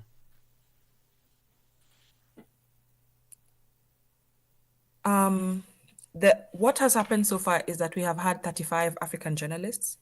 And what I'm really proud about is the growth and the Pan-African engagement that we have had within the Media Fellows. So we've had journalists from Uganda and Cote d'Ivoire collaborating together. We've had journalists from South Africa as well as Egypt doing stories together. And you find that we have more in common than we have any differences. And we find beautiful stories around we found a journalist from South Africa attending the EU summit, and he got to interview the Prime Minister of Angola, who is currently the chair of the EU, and was asking fundamental questions in relation to the African continent, which brings African issues to the foreground at the continent, at the international ground, as well as African journalists attending AU summits. And the AU summits, they got to meet with the key policymakers who are affecting change in their countries, which inadvertently helps us in terms of the implementation of some of the key policies that are being discussed at the African Union and bringing them to the heart of the citizens. So we're really happy about that. Those are some of the key successes that we have seen so far. The fellowship aims to counter the dominance of non-African outlets or voices when it comes to telling Africa's stories. So what is the AU's vision for promoting these authentic African storytelling voices by Africans themselves? That is indeed true, and that's one of the center point of our of the Media Fellowship. So when you look at the ideals of within Agenda 2063, we find that Aspiration 7 speaks about Africa taking its rightful place in the international and in the international space and being a global player. And we find that storytelling is going to be at the center of this. And we need to be able to tell as many stories as possible about the continent, for the continent, for the world. And we are trying as much as possible to make sure that the successes of Africa are being put on the global stage. And by doing that, we are trying to also collaborate with international media houses, as international and local collaborations are what we're looking at to be able to get Africa's voice out there. And also we're looking at working with some organizations like Wikipedia to put as much information on Africa as possible and to also correct the different misinformations about Africa, because as you know, Africa is losing almost 42 billion in terms of profits because of the because of the poor narratives of the continent, and that inadvertently means that we pay premiums on our loans because we are viewed as risks, and sometimes is as a relation of storytelling and the poor narratives about the continent out there.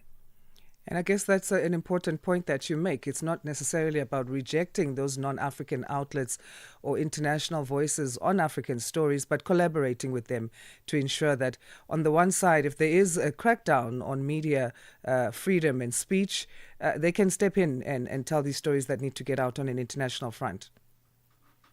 Absolutely. We're looking at collaboration. We are looking at also helping the government to understand that the media is your friend. The media is there to be able to be a collaborator. The media is there to help shed a good light or just light, and to be able to give people adequate information to make adequate decisions rather. Mm-hmm. And the media is the fourth estate. And the fourth estate and being a watchdog doesn't mean it's on the opposite direction. We are working together to build the Africa we want, not separately. We are together on this. So the media and the government and the citizens need to be able to work collaboratively to be able to build the Africa we want. This is what I would ideally envision. So this year introduces a new public health track in partnership with Africa CDC. What kind of stories and coverage do you hope fellows will produce in this area? Public health is quite critical and central because health is wealth, as we always say it. And we find that during COVID, African journalists came to the table and came to the table in a big way. When you needed the media, they were there. And we want to be able to empower journalists to tell public health stories of how Africa is pushing forward its public health sovereignty, I would say, and looking at the fact that Africa is a big player in its personal, it has a big stake in our health stories, and we want African journalists to be able to showcase how Africa is moving forward in terms of manufacturing. Africa is moving forward in terms of safeguarding the public health of the continent. We want African journalists to highlight the success stories and also the challenges during pandemics, epidemics. And we want journalists to also tell stories of how Africa is moving forward to be able to safeguard the continent from future pandemics, epidemics, and things like this. And also share the story of the fact that Africa does have the expertise to be able to safeguard its citizens. Absolutely. So how do potential fellows apply? Where do they go to submit their applications before the deadline? And your message to those African journalists and storytellers who may be wanting to apply but feel like maybe they're a bit hesitant? For African journalists who want to apply and a bit hesitant, I would say, you have a story. And only you are able to tell that story to be able to help build the Africa we want. And for those people who feel like, how do I explain it? For those people who feel like they are feeling a bit intimidated, is you have a story that I'm not able to tell from my community. You know your community best. So you're able to tell that story from a very informed perspective. So I welcome all journalists to be able to participate from whichever language and whichever background. We welcome you. We have a website platform that we've created so that journalists are able to send in their stories. And the most important part of your application is going to be your pitch. Your pitch is going to be your selling point. How is your story moving the African agenda forward? How are we able to interrogate issues for Africa to look within itself and be able to improve? These are the kind of stories that we're looking for. And we welcome all journalists to be able to apply. We don't have an age limit actually, so and it's on purpose because we know it's a very important, it's critical to have our journalists across the spectrum. Where do applicants go to submit? They can go to www.africanunion, no, not www.aumediafellowship.auint. And you can always just Google it. If you Google African Union Media Fellowship, you will find it. And we really welcome all journalists from all backgrounds to be able to apply to join our 35 exceptional media fellows that we currently have. So we want to cover the entire continent. Faith, thank you so much again for your time, and you have a great rest of your day. Absolutely. Have a good day. Thank you. Faith Adiambo is coordinator of the 2025 AU Media Fellowship, joining us live from Addis Ababa. Go and apply on that. Just be a curious person. That's where journalism starts. That's the starting point. If you're curious about what's happening in and around your world, you definitely can. Don't hesitate. Parlez-vous couramment le français? Êtes-vous passionné par la radio? Et êtes-vous qualifié pour travailler en Afrique du Sud? Envoyez-nous votre CV et vos 3 minutes démo en MP3 à @channelafrica.co.za pour avoir une chance de rejoindre la famille Channel Africa. Si vous n'avez pas de réponse après 14 jours, cela signifie que vous n'avez pas été retenu. Channel Africa, la perspective africaine.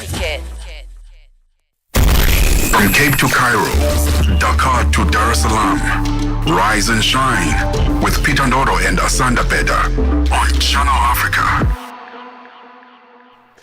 So, in a few days' time, South Africa's first national convention of the National Dialogue will take place in the country's capital, Pretoria. Organisers say it's the start of an unprecedented countrywide conversation about South Africa's future.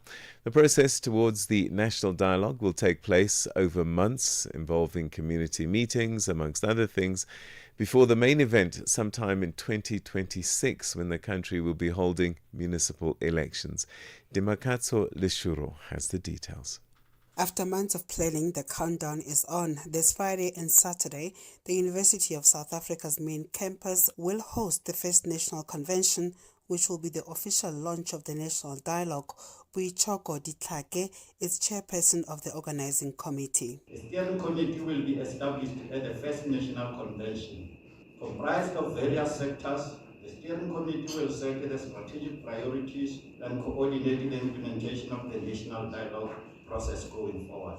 A secretariat housed at NEDLEC is responsible for the day-to-day management of the national dialogue activities and will report to the steering committee. He says the aim of this national convention is to bring ordinary South Africans together to come up with themes that might be relevant for the dialogue. So far, 755 delegates have been invited from over 30 sectors and 200 organizations, with another 245 spaces set aside for groups who've asked to join. Organizers say diversity is key, with a focus on marginalized groups. This is a national dialogue that we are handing back to ordinary South Africans. And I'm quite sure that the South Africans will be perhaps the most critical component that we need to appreciate. Because I think it's the same question which arises in various forms. Why the national dialogue and what is the difference which it will make? I think that is the central question that we explore. We all agree that South Africa is going through major challenges. The outcome of the elections in 2024, which has been highlighted, is actually one of the symptoms of an indication of the state of our democracy. Meanwhile, 6 of the country's most prominent foundations, representing the legacies of Steve Biko, Albert Luthuli, Thabo Mbeki, Oliver and Adelaide Tambo, F.W.G. Clerk and Desmond and Leah Tutu, have pulled out of the convention. In a joint statement released last week, they said what began as a citizen-led process has shifted towards government control, with a rushed timeline, no agenda for community engagement, and insufficient funding and preparation. They warned that the gathering this Friday risks being more performative. But de Klerk poured water to this, saying the process is not about the foundations. It's not about any one of us sitting here today. It's about ordinary South Africans. I don't think there is a slightest impact. And I must say, over the last 4 days, so much was done compared to the past several months. That I can state as a matter of fact. It is not about the perfection. It's about creating a basic framework in which will be handed over to South Africans to drive the process going forward. And that will happen. Civil society activist Shakira Kwabe from Zabalaza Pathways Institute says keeping citizens at the center is vital. We realize how important this process is for South Africans. And because of that, we have largely been really committed to ensuring that this process is truly citizen-led and citizen-centered, and that if it means we have to utilize our own resources to that end, we have. From here, the plan is to hold at least 3 dialogues in each of the country's 4,300 wards over the coming months, plus hundreds more in business, labor, faith, and the arts. As the first national convention takes place this Friday and Saturday in Pretoria, organizers are promising a start of an inclusive process, and critics warning it must not lose sight of its founding principles. But the elephant in the room remains: how exactly will this be funded? Government is expected to shoulder 60% of the funding, with 40% from donations. But with so many urgent needs facing the country, questions remain over whether the reported $39 million price tag can truly deliver the change it promises. Hotels have given us preferential rates for the accommodation of delegates, but that we still have to pay. Airlines have given us preferential rates. There are some provinces that will be transporting people on the ground. They will be contributing towards venues. There's so much else they will be contributing towards. They will be catering. All of that is going to be, we're going to keep records of all of it. For Channel Africa News, I'm Dimakazo Leshoro in Pretoria. Get Channel Africa on DSTV Audio Bouquet. Channel 802. Three members of South Africa's Operation Dudula group were released with a warning after being arrested last week at the Lillian Ngoyi Clinic in Soweto in Johannesburg. They'd reportedly questioned patients about their nationalities and demanded to see their identity documents. The three women appeared in Orlando Magistrates Court on Monday, facing charges relating to violations of the National Health Act and public violence. Fanwell Shuma reports. Outside the court, dozens of Operation Dudula members gathered to show their support for the accused. The three women, aged between 49 and 60, have been released on free bail, pending their next court appearance. When speaking to the SABC after their release, they shared the following sentiments. I was so traumatized. I'm traumatized after spending Women's Day in prison. They ill-treated us. The way they treated us, I wouldn't wish for anyone to experience that.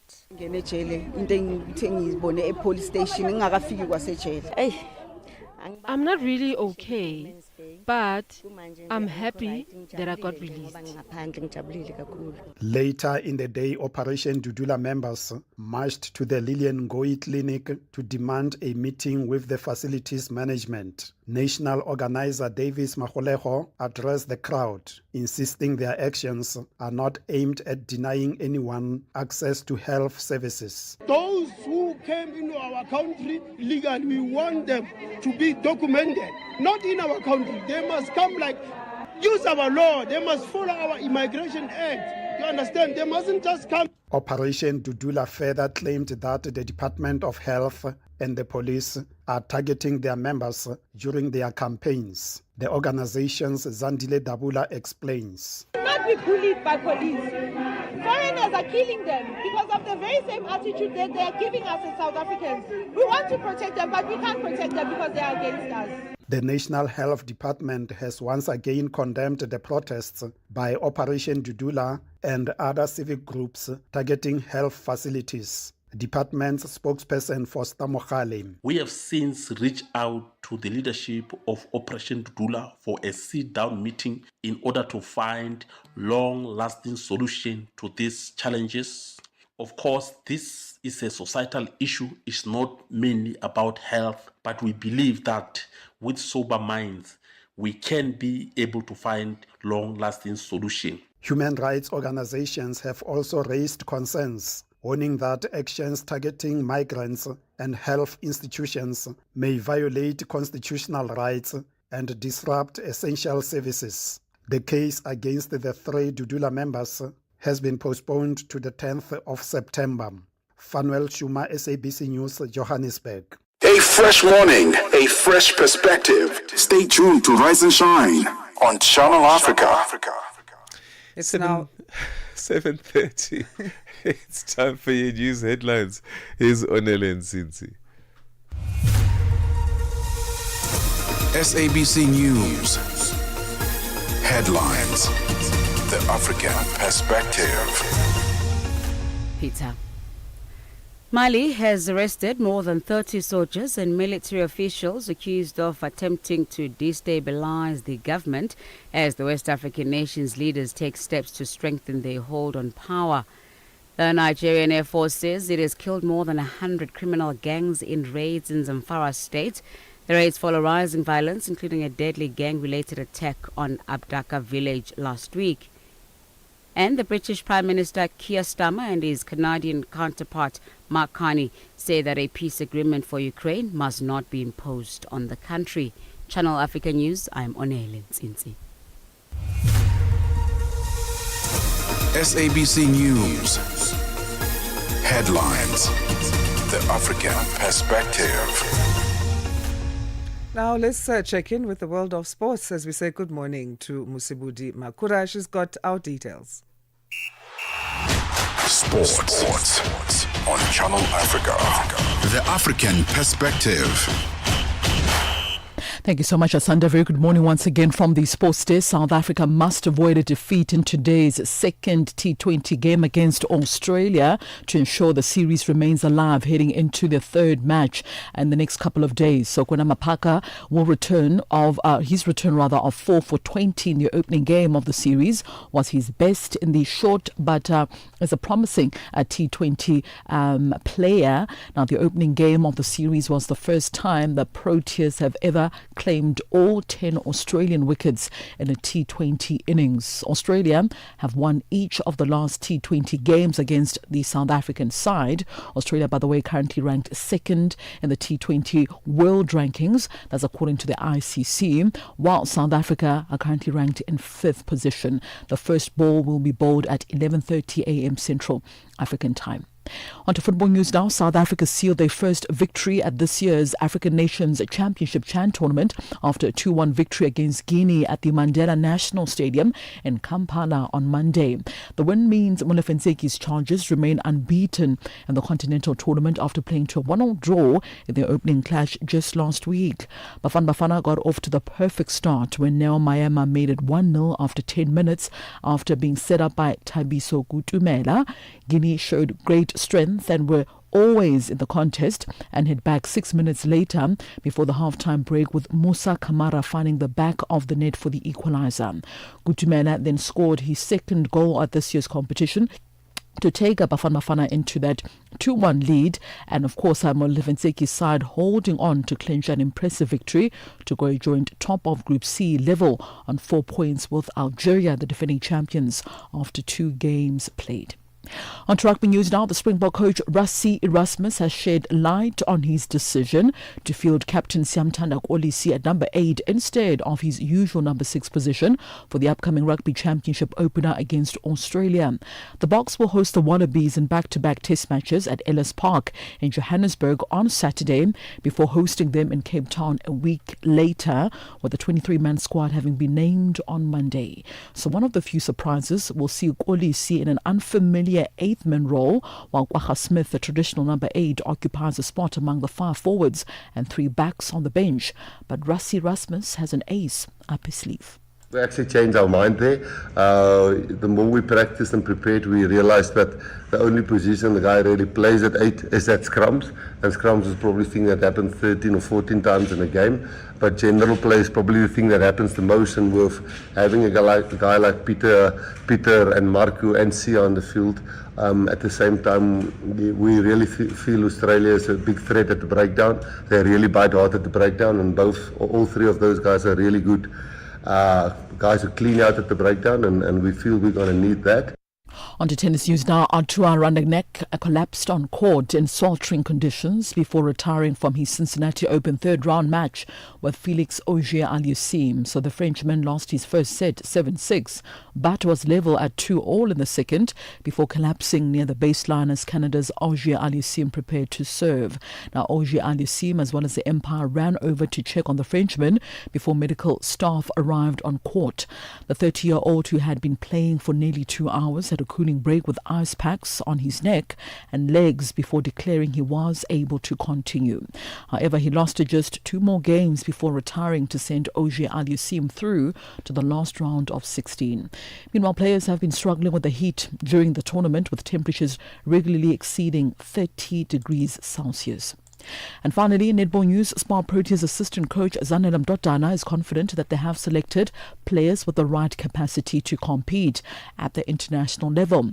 This after Netball South Africa on Monday announcing a 15-player squad to don the green and gold for the 2025-2026 season. Speaking at a virtual media presser, Mdodana adds that the recently concluded Telkom Netball League came in handy to allow the technical team to select some top players in the country.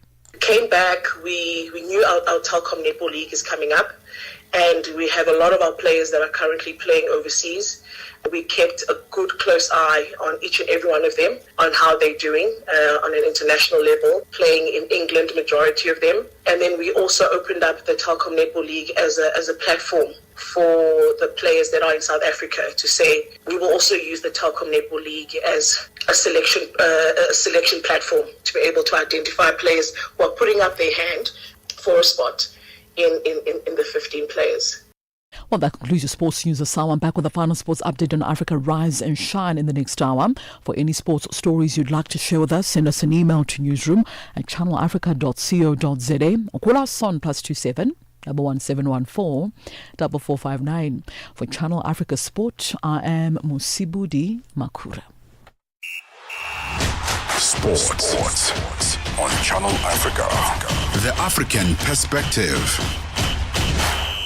Africa Update on Channel Africa with Lulu Kabu. Mozambique's opposition leader Venancio Mondlane has been charged with incitement to terrorism and disobedience. He faces a total of 5 charges. The charges relate to post-election violence that left hundreds of people dead. What punishment is he looking at? The most severe charges are 2. One is incitement for terrorism, and also is being charged for mobilizing people for terrorism during the protests. These charges are really serious and severe. If he is condemned, is found guilty, he could serve 10 years plus years in jail, meaning that he would be banned from political participation, mainly for the 2028 and 2029 electoral cycle. The director of CDD, the Center for Democracy and Development, Adriano Novunga. Africa Update with Lulu Kabu, 12 to 1 p.m. Central African Time. Let's check in now with the world of business as we say good morning to Chanduko Ligege with Economics Update. Business news on Channel Africa. The African Perspective. Thank you, Asanda. Good morning. South African Ministers Park Stawu for Trade, Industry and Competition and John Steenhuisen for Agriculture will today address the media. They'll provide an update on government's efforts to mitigate the effects of the U.S. imposed 30% tariffs on imported South African goods. The tariffs, which took effect last week, have affected sectors such as automotive and agriculture that rely heavily on exports to the U.S. The media briefing follows a phone conversation between President Cyril Ramaphosa and his U.S. counterpart Donald Trump. They agreed to have their respective trade teams continue with detailed discussions. Katleho Lihodi reports. The joint briefing by the Ministers of Trade and that of Agriculture comes as an established export support desk continues with the provision of updates and support to the affected exporters. The United States is South Africa's third biggest trading partner after China and the European Union. The U.S. accounts for 7.5% of the country's global exports as talks continue with a view to conclude a deal that advances the interest of both countries. The South African Revenue Service, SARS Deputy Commissioner John Stone Makubu has warned that an aging workforce is compounding long-standing challenges in tax administration. Speaking at the 12th annual Tax Indaba in the Gauteng province, Makubu says the future of SARS depends on embracing digitalization and artificial intelligence and investing in a younger tax-savvy generation to take charge. He insists these issues are not unique to South Africa but part of a global shift in how revenue authorities must evolve. When we speak to our colleagues all over the world, you get a sense that the problems that we are facing in the South African context are not only unique to South Africa. They are telling us that digitalization as well as artificial intelligence cannot be ignored any longer. It's going to be very important that we deal with this. We have an aging workforce in most tax administrations. If you look at the SARS case, Nigeria's Export Promotion Council says this country's non-oil exports rose 19.6% to $3.225 billion in the first half of 2025, citing global demand for products such as cocoa, as well as government trade initiatives and regional trade deals. Chief of the Council, Nonye Ayeni, says the volume of non-oil exports increased to 4.4 million metric tons from 3.83 million tons in the first half of 2024. Products such as cocoa beans and cashew nuts dominated exports, with cocoa accounting for around 35% of total export value. The U.S. President Donald Trump says he has signed an executive order under which higher tariffs on Chinese goods will be postponed. The order will give both countries a further 90 days in which to reach a trade agreement. The BBC's Peter Bowles reports. It prevents U.S. taxes on Chinese goods rising to 145%. The White House says the current 10% reciprocal tariff will remain in effect during the suspension period, and that recent trade discussions with China have been constructive. This eases the pressure on American retailers. There had been fears the trade dispute would mean higher prices for items such as electronics, clothing and toys in the run-up to Christmas. The Cuban peso is trading at an all-time low of 400 to $1 on the informal market. This follows the partial dollarization of the economy. Last year, the Cuban authorities said using dollars instead of pesos for certain goods and services was needed to fix the ailing economy and control inflation. This Havana resident says the move has made life in the country unaffordable.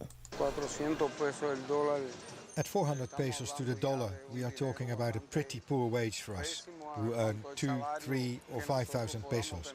Look at the maths. How many dollars can you buy with that? And what can you do with it? You can't buy anything. In the end, to buy an appliance, you have to save for 5 or 6 years, given your salary and the price of the appliance. $1 in Nigeria is at 1,000 naira 532, Botswana 13 pula 40, Kenya the dollar is at 128 shilling 54, Zambia 23 kwacha 22. BRICS countries, $1 in Brazil is at 5 real 44, Russia 79 rubles 40, India 87 rupees 62, China 71.19, South Africa 17 rand 74 cents. $1 is 74 pence to the British pound and 86 to the euro. Looking at commodities, gold is at $3,351, platinum at $1,334 per ounce. The price of Brent crude oil $66.89 a barrel. For any business stories you'd like to share with us, please send us an email to newsroom@channelafrica.co.za, or you can call us on +27 11 714 4459. For Channel Africa Business, I am Chanduko Ligege. Business News on Channel Africa. The African Perspective. Channel Africa and you have got something in common. The thirst for knowledge. The South African Broadcasting Corporation, SABC, is pleased to announce the launch of the new self-registration platform. Vendors wishing to do business with the SABC can self-register on our internally developed platform. Vendors are able to access this platform on our website, that's www.sabc.co.za, and click under e-tenders, or self-register at etender.sabc.co.za and follow the prompts. Visit SABC social media pages for more details. Bringing you the energy, news, and good vibes to kickstart your day. This is Rise and Shine on Channel Africa. Right, let's go to West Africa now. Nigerian prosecutors have arraigned 5 men before the Federal High Court in Abuja over the June 5, 2022 attack on St. Francis Xavier Catholic Church in Owo, Ondo State. A massacre that claimed more than 40 lives and wounded over 100 worshippers. The accused, Idris Omieza, Al-Qasim Idris, Jamu Abdul Malik, Abdullah Halim Idris, all in their 20s, and Momo Otuho Abubakar, who's 47, have pleaded not guilty to 9 terrorism-related charges under Nigeria's Terrorism Prevention and Prohibition Act 2022. Now, prosecutors allege that they were part of an Al-Shabaab cell based in Kogi State and plotted the attack using explosives and AK-47 rifles. The trial is set to begin on August the 19th. With us now is our correspondent Jonathan James Laumagon in Nigeria. Thanks so much for joining us. Welcome to the program. Good morning, Peter. Thanks for having me. Jonathan, for our listeners who might not remember all of the details, can you briefly recount what happened on June the 22nd on this Owo Church attack? So it was on what seemed earlier like a regular Sunday, and worshippers in this town, which is in southwest Nigeria, about 5 hours or thereabouts from Lagos. People had gathered. It was about first Sunday of the month, and typically that will, in many churches locally, it would be the time for a couple of things like Thanksgiving and some other forms of extra celebrations. And on this particular day, while the worshippers were in this Catholic church, all of a sudden there was a loud explosion and gunfire, and a lot of people were shot. And by the end of that, what has been described as an Owo massacre, by the end of that, about 40 people had been killed, and no fewer than 100 people had been severely injured. And everyone was outraged because in this part of the country, that hasn't been a common occurrence, unlike what has been recorded in some parts of the north of Nigeria. So that indeed surprised a lot of people, and many people expressed their anger and seeking for government to do something. At the time, the then Pope Francis condemned the attack, and also the then President Muhammadu Buhari condemned the attack. And many people believe that it was just going to be just that, because that is typical of what is always witnessed in Nigeria when such attacks happen. There'll be condemnations, but there'll be no retributions. So many people had, quite frankly, gone to sleep to say it will be business as usual. So by the time the announcement of the arraignment came, not too many believed it. And when they eventually were docked yesterday before Justice Nwite, it seemed a bit quite a surprise, because not always do we get to see such arraignments with terrorism-related cases in Nigeria. And to hear in particular that these suspects were now being suspected to be linked to Al-Shabaab, that seemed also a rather much new twist of things, because earlier they were accused of being linked to the Islamic State in West Africa. Peter? So the suspects have been charged under Nigeria's updated terrorism legislation. Can you explain what the charges are that they're facing, and also what this act, the significance of this new act, and how terror cases are being prosecuted now? Well, the charges are there. They've been arraigned on 9 counts bordering on terrorism, and it is being waited to see how how far-reaching that will go, because up until the more recent terrorism law in Nigeria, one of the things that the military, especially, for instance, has said they've struggled with is the laws are not extensive enough. So when they do take up or when they do pick up suspects, they find it hard to be able to fully prosecute them. So top amongst the charges is them killing people, and we're waiting to see the full detail as regards how the trial is going to go, because there really isn't so much precedence. And you can see that in this particular case, it's taking a little over 3 years to come to this point. Peter? So do we know what the key next steps are as this trial gets underway? What might we expect as the case unfolds? Yeah, so the judge adjourned once they took their plea and they all pleaded not guilty.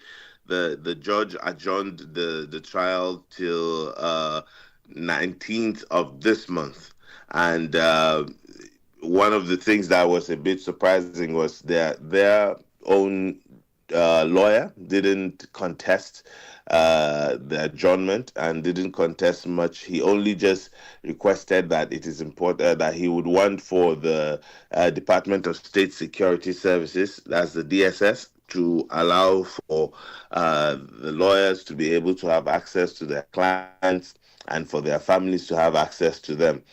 One of the things that is very important to note is that the Nigerian state is prosecuting this case via the Department of State Security Services. You don't often hear so much from them. They are the internal covert service that is being tasked with the protection of the state and the leadership of the state in the country. They have been very notorious for sometimes themselves not obeying court orders. So whenever they are seen going to court, many are sometimes surprised and sometimes keep their fingers crossed to see how things will go, especially in this particular case, as this involves terrorism being the subject matter of the trial. But until August the 19th, when they will be fully arraigned for the trial to start, we're keeping tabs to see how things unfold. What can you tell us about the investigation itself? Court records suggest that the suspects joined Al-Shabaab in 2021 and held planning meetings in Kogi and Ondo before the attack. What do we know, and how were these links established? Do we know? That pretty much is about what we have learned so far. The Department of State Security Services is always very, they keep their details and information to themselves. Yes, all of what you have stated, they explain that this young men did join Al-Shabaab, and they've had all these meetings.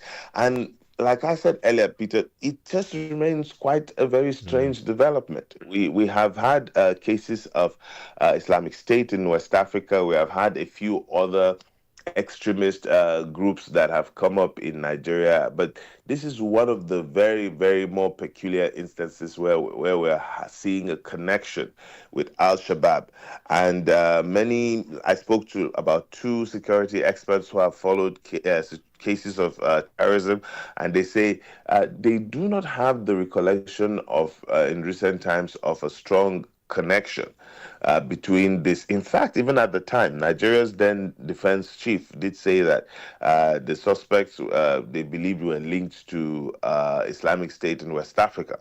But to now get the twist that Al-Shabaab is involved sends quite a lot of scare down a lot of the spine of Nigerians to say, are you saying Al-Shabaab has come into West Africa? Are you saying Al-Shabaab has got an organized presence in Nigeria? And how come these meetings have gone unchecked, unnoticed, and it is only after the attacks that Nigeria has been able to apprehend? But on another note, some people say, well, for a change, they are even thankful that this particular arrest have been done and investigations are being done, and we're now even hearing certain details. This is unprecedented.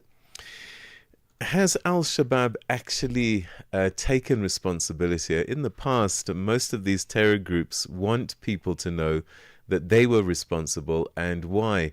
Has any group claimed responsibility for these attacks? In this particular incident, no. At the time, when many thought it was Islamic State, they didn't claim responsibility. And once word got out that it was Al-Shabaab, strangely, and quite unlike Al-Shabaab, you know how it is, especially in East Africa where a lot of the attacks happen. They celebrate and claim responsibility over such attacks. In this particular case, there wasn't any such. So that again has made people to wonder how really, really far-reaching and how true the connection is. How has the community in Owo and the victims' families reacted to latest developments? None has that. From my monitoring, I haven't seen any official reaction. But the Ondo State government did say that, which is the state where our town is, they indeed expressed happiness that the trial has started. And at the time when the suspects were apprehended, the community was happy that yes, indeed, faces had been put to this, and they said they hope to see that these trials go fully well on. The governor at the time of the state had strongly said that they will do any and everything within their reach to ensure that suspects were apprehended. Unfortunately, he has passed now and is no longer here with us. But certainly this brings a relief to the people of the town. And it's a very historical town that is famed for having some of Nigeria's seasoned arts and entertainment figures. Now, this took place in 2021. It's about 4 years ago now. Have there been any other terror incidents since then? Yeah, this took place in precisely in June of 2022, and that particular town has not recorded any terror incidents, but we have indeed seen terror escalate in different parts of Nigeria. And President Tinubu, who had campaigned just like his predecessor before him, they had campaigned saying they would bring an end to insecurity in the country. That, quite frankly, the government of the day would argue that the incidences of terror and insecurity have gone down. But that will depend on where people who are listening to that statement are based. For many people who are based in north-central Nigeria, they would argue because the states of Benue and Plateau State have continued to see heightened insecurity where on almost a weekly basis, the cases of mass attacks on poor local communities still continue to happen. So we have witnessed quite a lot of terror attacks since this particular Owo incident, but none in the southwest of Nigeria has been of this scale. Jonathan, we're going to leave it there. Thanks very much indeed for that update. Thank you, Peter, and have a nice day. Thank you. That's Jonathan James Lamgon from who's in Abuja, giving us an update there, and we'll continue to monitor that trial as it opens on August the 19th, and we'll bring you the latest. And that's all from our correspondent in Nigeria. And as he was saying, terror attacks not unusual, sadly, in Nigeria still. Your morning companion with the stories that matter. This is Rise and Shine on Channel Africa.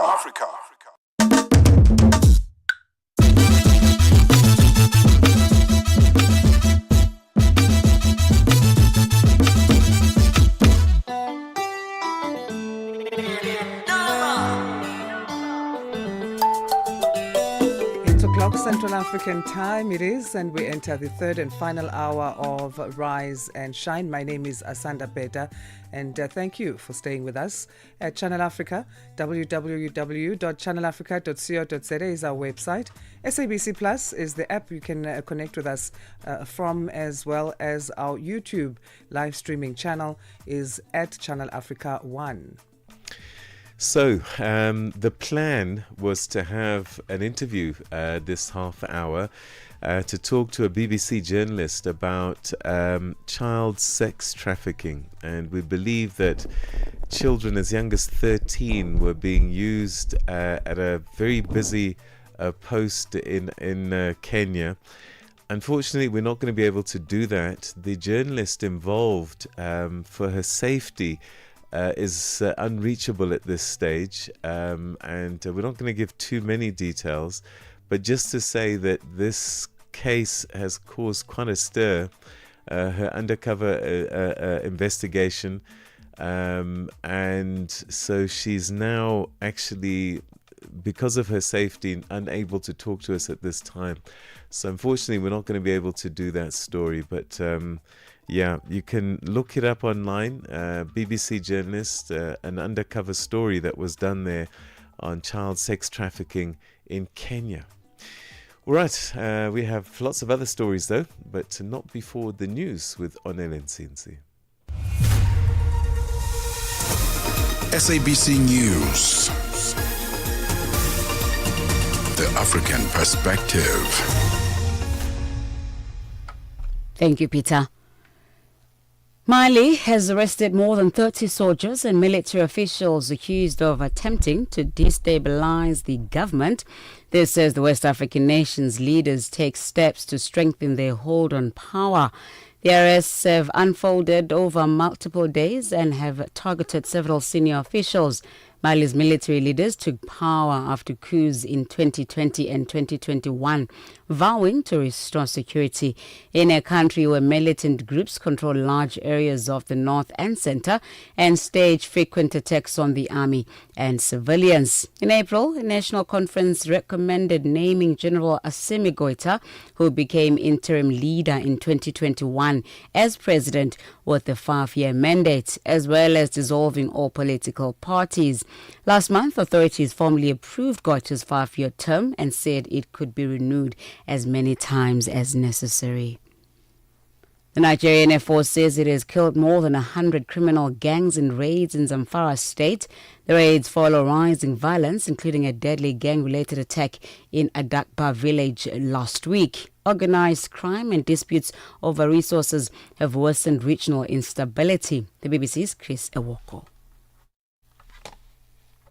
The authorities said about 400 gunmen were massed in Makakari forest in preparation for an attack when they were struck. They said the operation involved precision airstrikes and ground assaults, resulting in the deaths of several notorious bandit leaders and scores of their foot soldiers. Over the past weeks, armed gangs have targeted villages in parts of Zamfara, killing scores of people and kidnapping many more.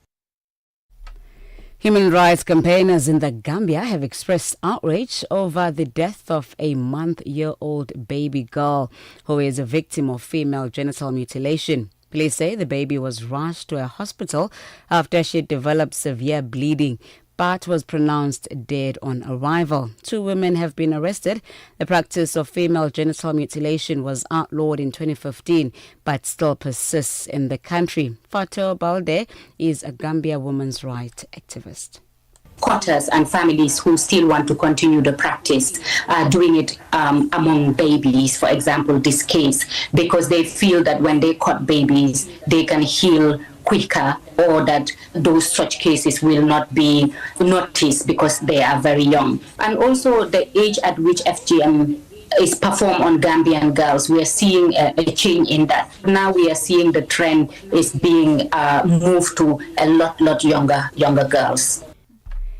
Leader of South Africa's Democratic Alliance Party, John Steenhuisen, has taken a swipe at the upcoming national dialogue, describing it as an insider stitch-up designed for the African National Congress to revive its electoral fortunes. Steenhuisen was briefing the media at the party's headquarters in Bruma, east of Johannesburg. The DA was the first party to withdraw from the national dialogue after its Deputy Minister of Trade and Industry, Andrew Whitfield, was fired by the President Cyril Ramaphosa.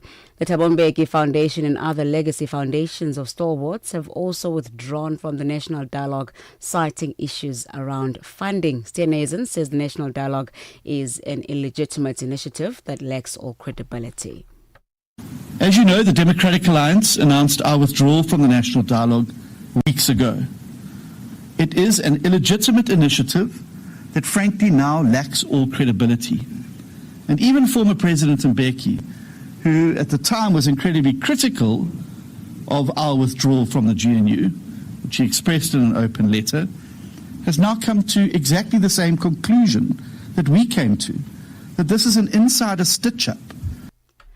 Lastly, the British Prime Minister Keir Starmer and his Canadian counterpart Mark Carney say that a peace agreement for Ukraine must not be imposed on the country. This comes as ahead of a summit between U.S. President Donald Trump and his Russian counterpart Vladimir Putin in Alaska is meant to meet on Friday. The EU's foreign policy Kaja Kallas says Ukraine needs to be at the summit.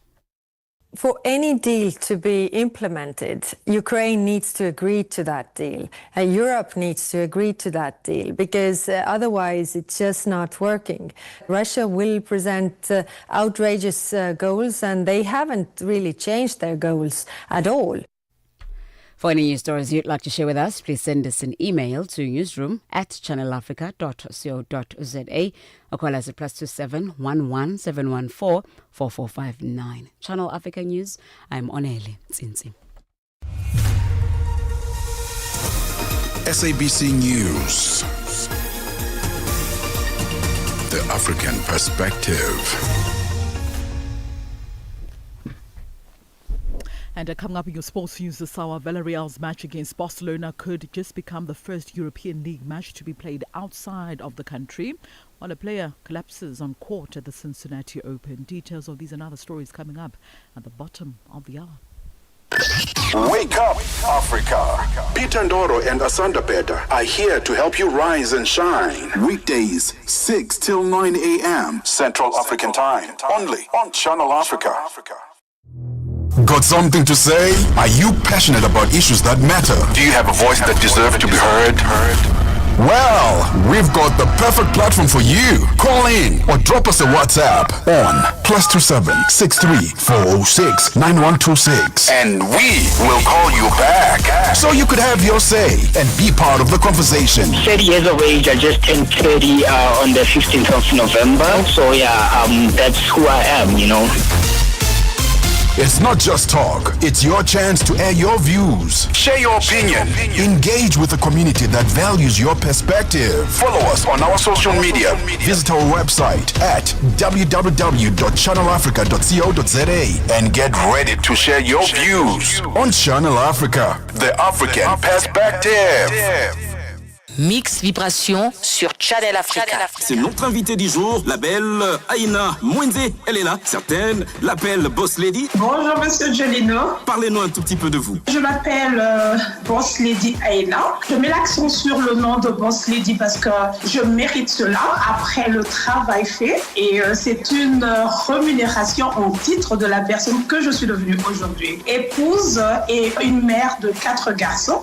Et voilà ce que je peux dire pour l'instant. Et vous vous êtes lancé dans le business. Comment c'est venu? En tant que mère et se retrouvant dans les pays étrangers, particulièrement en Afrique du Sud, je me disais que laisser les enfants sur la charge des travailleurs ou d'une bonne, ça serait pas très intéressant. Je me suis dit, bon, je dois essayer de m'organiser et trouver un emploi que je peux faire. Mix Vibration, tous les dimanches de 18h à 19h, temps universel. From Cape to Cairo, Dakar to Dar es Salaam. Rise and shine with Peter Ndoro and Asanda Beda on Channel Africa.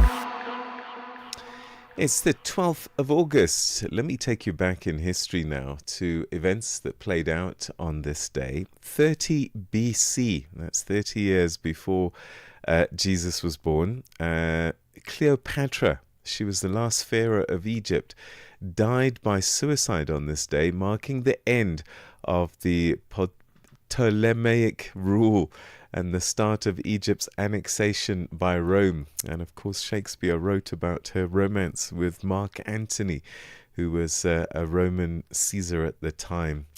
And South Africa banned from the Olympics in 1964 on this day due to its apartheid policies.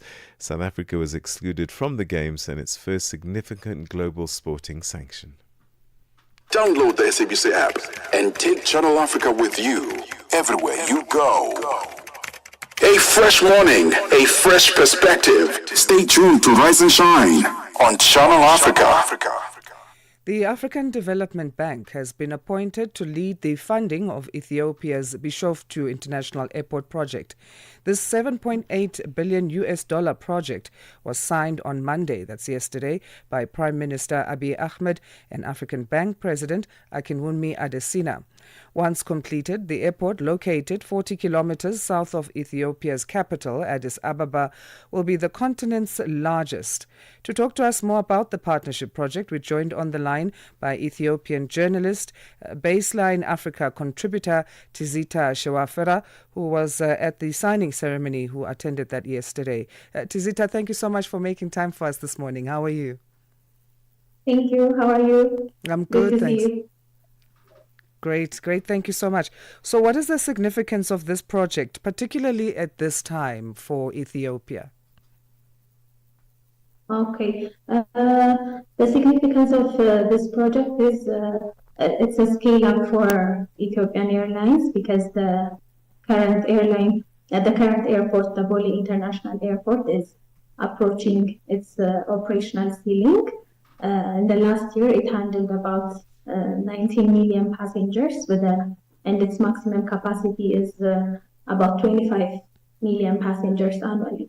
So with the rapid growth of Ethiopian Airlines, a new airport hub has become necessary. And this project has been in progress for the last 10 years. And they just selected a place, like you said, 40 kilometers outside of Addis Ababa. So it will be a much better outlet for Ethiopia and the continent of Africa as well. As you mentioned, there is the Bole International Airport currently in play in Addis Ababa or in operation. So what will that focus on that airport be once this new airport is constructed? And how does it fit into Ethiopian Airlines Group's vision and growth plan?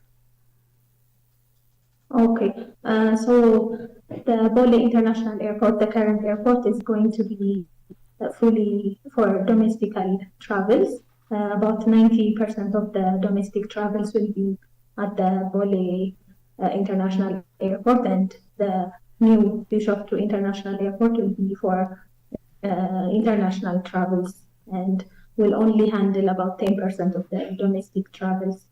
Yeah. The airport will be Africa's... sorry? What was your next question? The airport will be Africa's biggest once it's completed, with the capacity for 60 million passengers annually, eventually growing that to 110 million passengers, and that's the forecast. What makes Ethiopia strategic in housing such a project and achieving this goal? Yeah, as we know, Ethiopian Airlines has been the pride of Africa in terms of transportation and travel. So it's only appropriate that it holds its strategy and grow the strategy in line with its scale, and it's scaling up fast. So it's only fair that a new strategic airport city is in line with the growth. I think the project also incorporates significant resettlement programs because more than 2,000 farmers used to be settled in the area that's now going to be the airport hub. So it's also allocated like 350 million US dollars for resettlement of those farmers for housing, livelihood restorations, and training and development. Yeah. An African Development Bank report listed the continent's airlines that carry the most passengers and citing Ethiopia as the top, followed by Egypt with Egypt Air and South Africa's SA Fair at third place. Do you see Ethiopia working with these other countries in other partnerships to propel integration and connectivity on the continent? Yeah, even yesterday at the signing ceremony with the AFDB, representatives from Malawi and Togo and Zambia were present, among others. These countries have been working with Ethiopian Airlines closely. So I see Ethiopian Airlines working with the rest of the African countries as well. And according to some of the talks you heard at the signing ceremony, what challenges could a project of this magnitude pose in Ethiopia, as much as there are many opportunities? And in what ways do you think Prime Minister Abiy Ahmed and his government should address these? So the challenges that are projected are mainly of finding finance, and that's where the AFDB comes in because it has been appointed as a lead mandate for the project. And they're also working with KPMG as a financial advisor. So I'm hoping it will be a good opportunity and they will try to solve this financial issue. In terms of the project contributing to international travel, it's in alignment with the African Union's Agenda 2063 on continental integration. What do you think this means for regional connectivity and economic growth within East African and North African states?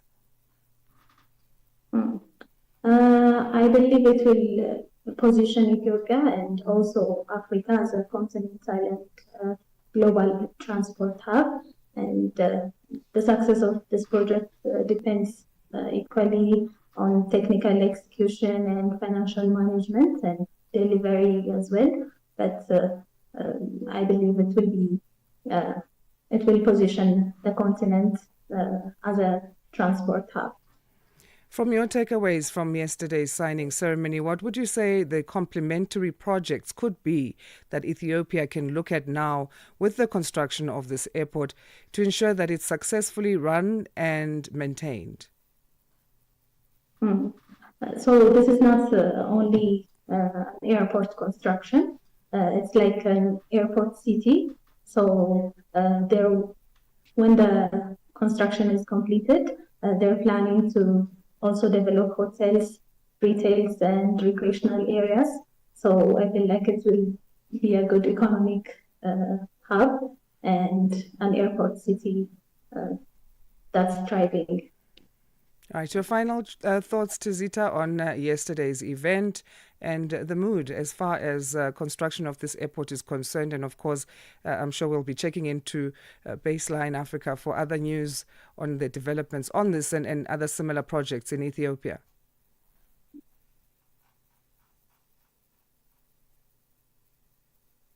Tizita, are you still there?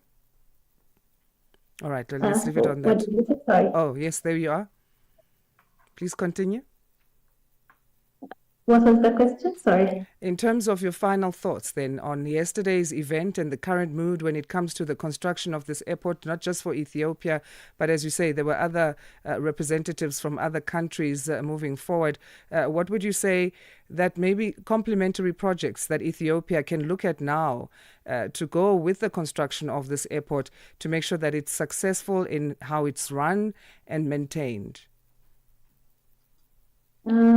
I feel like execution is key. So, and like I said, apart from the airport and the runway, the cargo, the construction of the supplementary projects like hotels, retail centers, and recreational areas will also bring the construction much more bigger. Thank you so much again for your time, Tizita. We appreciate it. You have a good rest of your day. Thank you so much. Great. Tizita Shewafera is Ethiopian journalist, writer, and contributor for business publication Baseline Africa, based there in Ethiopia. Annika Longi sur Channel Africa. Nous allons à présent dérouler notre tapis rouge pour accueillir notre personnalité du jour, l'artiste chanteur Sheki Frey, qui est en ligne de Guinée avec nous. Je suis un artiste guinéen, un créateur, un styliste, et je fais un peu ce qui plaît à mes fans. Voilà, c'est un peu ça. On a beaucoup de genres de trucs à faire, mais bon, pour le moment, on est basé un peu sur le rap. D'accord. À quelle période de votre vie avez-vous commencé à vous intéresser à la musique, Sheki? Bon, je crois pas qu'il y ait une période, parce que moi, je suis un mélomane depuis mon petit âge. Annika Longi, tous les dimanches sur Mix Vibration. Nkhanza zokhudza amuna ndi azimayi kapena kuti gender based violence GBV zikuwononga miyoyo komanso kuphwasula midzi zikuchitika m'manyumba, m'masukulu, malo ogwirira ntchito ndipo kwambiri mwakachetechete, koma sizikuyenera kupitirira. Mukazimva yankhulani. Ngati mwakhuzidwa funani chithandizo, chifukwa kusachita chilichonse sikuthandiza. Mverani kuma wireless onse 14 a SABC kuchokera lachitatu pa 23 mwezi uno wa Julai kuti mumve zokambirana, malangizo, masewero, zionetsero za maphunziro ndi mafunso okhuza nkhanza za amuna ndi azimayi ndi akatswiri, anthu opulumuka ku nkhanzazi, kukhazikitsa lamulo komanso dziko lonse lokhuzidwa ndi nkhanzazi. Zonsezi pa wireless yomwe mumayikonda ya SABC. Imbirani pa nambala 0800 428 428 kuti munene za nkhanzazi kapena kupeza chithandizo. Nkhanza zokhuza amuna ndi azimayi zimatha ndi inu. Kutenga ukufikani kuchokera ku SABC. Bringing you the energy, news, and good vibes to kickstart your day. This is Rise and Shine on Channel Africa. So we've just heard from Tizita Shewafera, who gave us a journalist's perspective on the significance of Ethiopia's planned Bishoftu International Airport, its scale, its timelines, and its potential to position the country as Africa's aviation leader. Now let's turn to the business and economic lens. What will this mega project mean for Ethiopia's investment climate, job creation and tourism? And how will it shape regional and global connectivity? Well, for that, we're now joined by Ethiopian businessman, Mr. Nagatu. Thank you so much indeed for joining us and welcome to the program. Peter, thank you for having me on your program. So, from a business and investment perspective, how transformative could this airport be for Ethiopia's economy, in your view? Right. It's a very good question. And I actually like to put it in context. As you know, Ethiopian Airlines is by far the largest airline in Africa and amongst the 30 largest in the world. And they just announced their results last week. Ethiopian Airlines owns the airports in this country. So, you just need to put that in context. Not every airline owns airports, but here in Ethiopia, the airline owns the airport. So last week they announced the results. They had transported 19 million passengers, something like $7.6 billion in revenue. And even though they didn't announce yet their profits, our analysts at CBA Capital are estimating to be around $1.2 billion in profits, which places them amongst the three most profitable airlines in the Middle East Africa region after Emirates and Qatar Airways. So you have to kind of put that in context to understand why Ethiopian Airlines is planning to build what will be not only Africa's largest airport, which is 110 million passengers, costing about $10 billion, but it will be when it's fully at full occupancy, it will be amongst the 10 largest in the world. So that gives you the magnitude of what this project is all about. And it's going to start construction in October, in a couple months from now. And the first phase of 60 million passenger capacity will be completed in exactly 4 years. November 2029 is what the airline has indicated. I actually attended yesterday the agreement between the African Development Bank, which is the lead global financial arranger, and Ethiopian Airlines. So it was actually a very historic moment, not only for Ethiopia, but also for the African aviation industry. I mean, I spent more than 20 years on both on the investment banking and the strategy side of it, working with African airlines, 14 of them actually. So we have a deep understanding what it takes. As you may know, airlines in Africa are very heavily challenged. I mean, in fact, except for Ethiopian Airlines, virtually no state-owned airline in Africa today makes money. That's an oddity. It's just very strange environment that we're in. Anyways, so Ethiopian Airlines is an outlier in terms of its success, its rapid growth. It has 160 aircraft, which is more than all other African airlines pretty much combined. Again, when people ask me, how is it possible for an African carrier to build one of the world's largest airports? It's because it's also one of the largest airlines, one of the most profitable airlines. And to give you a context, back in 2022, it was actually the most profitable airline in the world right after COVID. So this, I think, needs to be taken into context when we start talking about these very large mega projects. And aviation, in my view, and obviously we have a deep understanding. We've done a lot of M&A work in aviation, and whether it's Nigeria or Ghana, we helped set up Ethiopian Airlines. We advised Ethiopian Airlines in the first investment they made in an African airline called A-Sky in Togo about 12 years ago. We had even looked at, possible collaboration between Ethiopian Airlines and South African Airways. I was down in South Africa a number of times to look at that opportunity. Maybe someday it will come to fruition. So the impact is beyond Ethiopia. Today, something like 80% of into and out of Africa travel is done by non-African carriers. Okay, that again should also give you an alarm bell, actually, because this wealthy continent with 1.5 billion people is today being served. 80% of it is being served by non-African carriers. Part of it is lack of infrastructure. Part of it is lack of investments in the aircrafts and other things. And the people side of it, from pilots, from cabin crew, from technicians. And most importantly, many African governments make it difficult for airlines to operate efficiently and profitably. I'm sorry to say that includes South Africa, by the way, because I remember when we started advising Ethiopian Airlines something like 20 years ago, when it was a small airline with 12 aircraft, SAA was 10 times bigger than Ethiopian Airlines. Look where SAA is today. As the wealthiest country in Africa, which is South Africa, doesn't have a viable flight carrier. It doesn't make any sense. Anyways, back to the point that you raised about the impact of the airport is beyond Ethiopia. I think that's the message this big project is sending out. All right. So when I think about hubs, I think about Dubai and what that's been able to do. Could this be an African Dubai and maybe help implement the single African air transport market and other African Union integration initiatives? Right.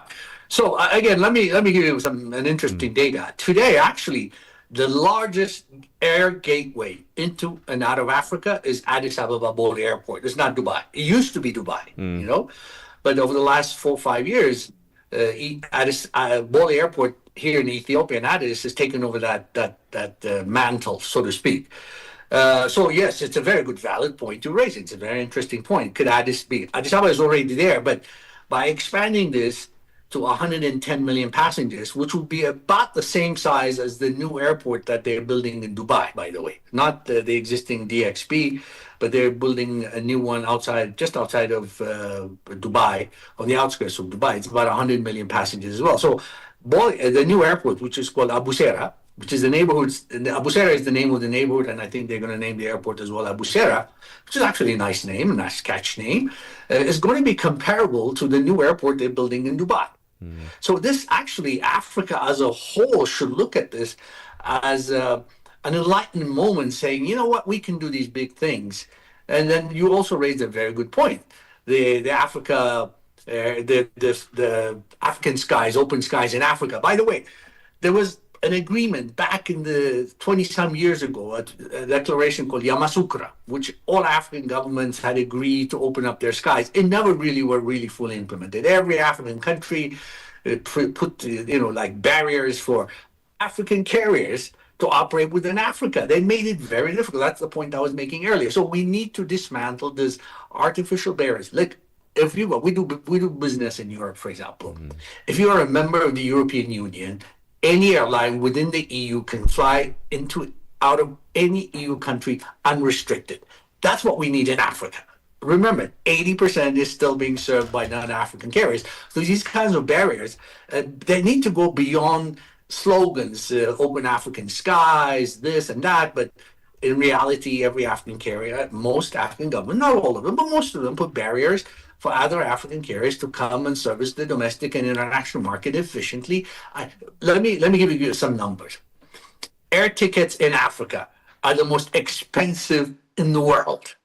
Okay? The most expensive in the world. Does that make any sense? Absolutely not. It's because of all these barriers. So the airport initiative, Ethiopian Airlines initiative to become really serving Africa as an African carrier should need to be promoted, and many other African carriers should also be encouraged to come up the ranks to get to the level of Ethiopian Airlines and even grow bigger. And that's, I think, the kind of message media like you, investment bankers and deal makers like us have to promote, that it is not a threat to have a successful African carrier come and service African countries. The Europeans do it. In the United States, where I grew up, where we do a lot of business, that's the way it's done there. So why is Africa lagging and needs to be? Listen, if you want today, and this is a common statement, if you want to fly from one African country to another today, it's most likely you go to Paris or London and come back into Africa. This is a very illogical approach that we have, and that needs to stop. All right. We're going to have to leave it there. I wish I could talk to you for longer. I think we probably have to pick up this conversation again in the very near future, because it's so, so important. But for today, thank you so much indeed for joining us on the program. Thank you for having me. Thank you. That's Zemedene Negatu, who's the founder and the CEO of CEB Capital, joining us talking about this fantastic new project. And Ethiopia, it's really leading the way in aviation. It's quite a remarkable story coming out of the continent that we're able to do such things. All right, so we'll have more on that. I'm going to follow up on that story because I think it's so, so important. Right now, though, it's time for your news headlines. Here is Onele Nsinsi. SABC News. Headlines. The African Perspective. Thank you, Peter. Nigerian prosecutors have arraigned 5 men accused of the 2022 attack on a Catholic church in Owo, Ondo State, which left at least 50 people dead and over 100 injured.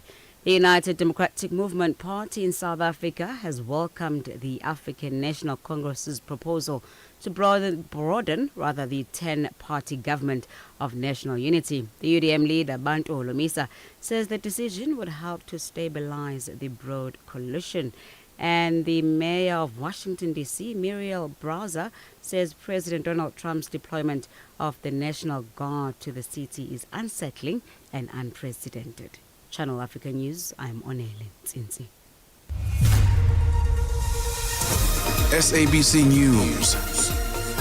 Headlines. The African Perspective. And now let's check in with the world of sports. Here's Musibudi Makura. Sports on Channel Africa. The African Perspective. Thank you so much, Asanda. Very good morning from the sports desk. We'll start here. So Villarreal's La Liga match against Barcelona in December could become the first European Football League match to be played abroad after the Spanish Football Federation approved plans to host the game in the USA. So the federation will now seek permission from FIFA as well as UEFA to move the game to the Hard Rock Stadium in Miami in the USA, which is scheduled to host 7 matches at the 2026 FIFA World Cup. The game is currently scheduled to be played at the Villarreal Estadio de la Carameca on the 21st of December. Now, the Spanish Football Supporters Association, FASFE, has joined with Barcelona as well as Villarreal fan groups to express their absolute and total and firm opposition to the plans. In a joint statement, they urge the Federation, the Spanish Football Federation, as well as the National Sports Council to stop this madness, warning they would also take appropriate legal action if this match went ahead in the USA.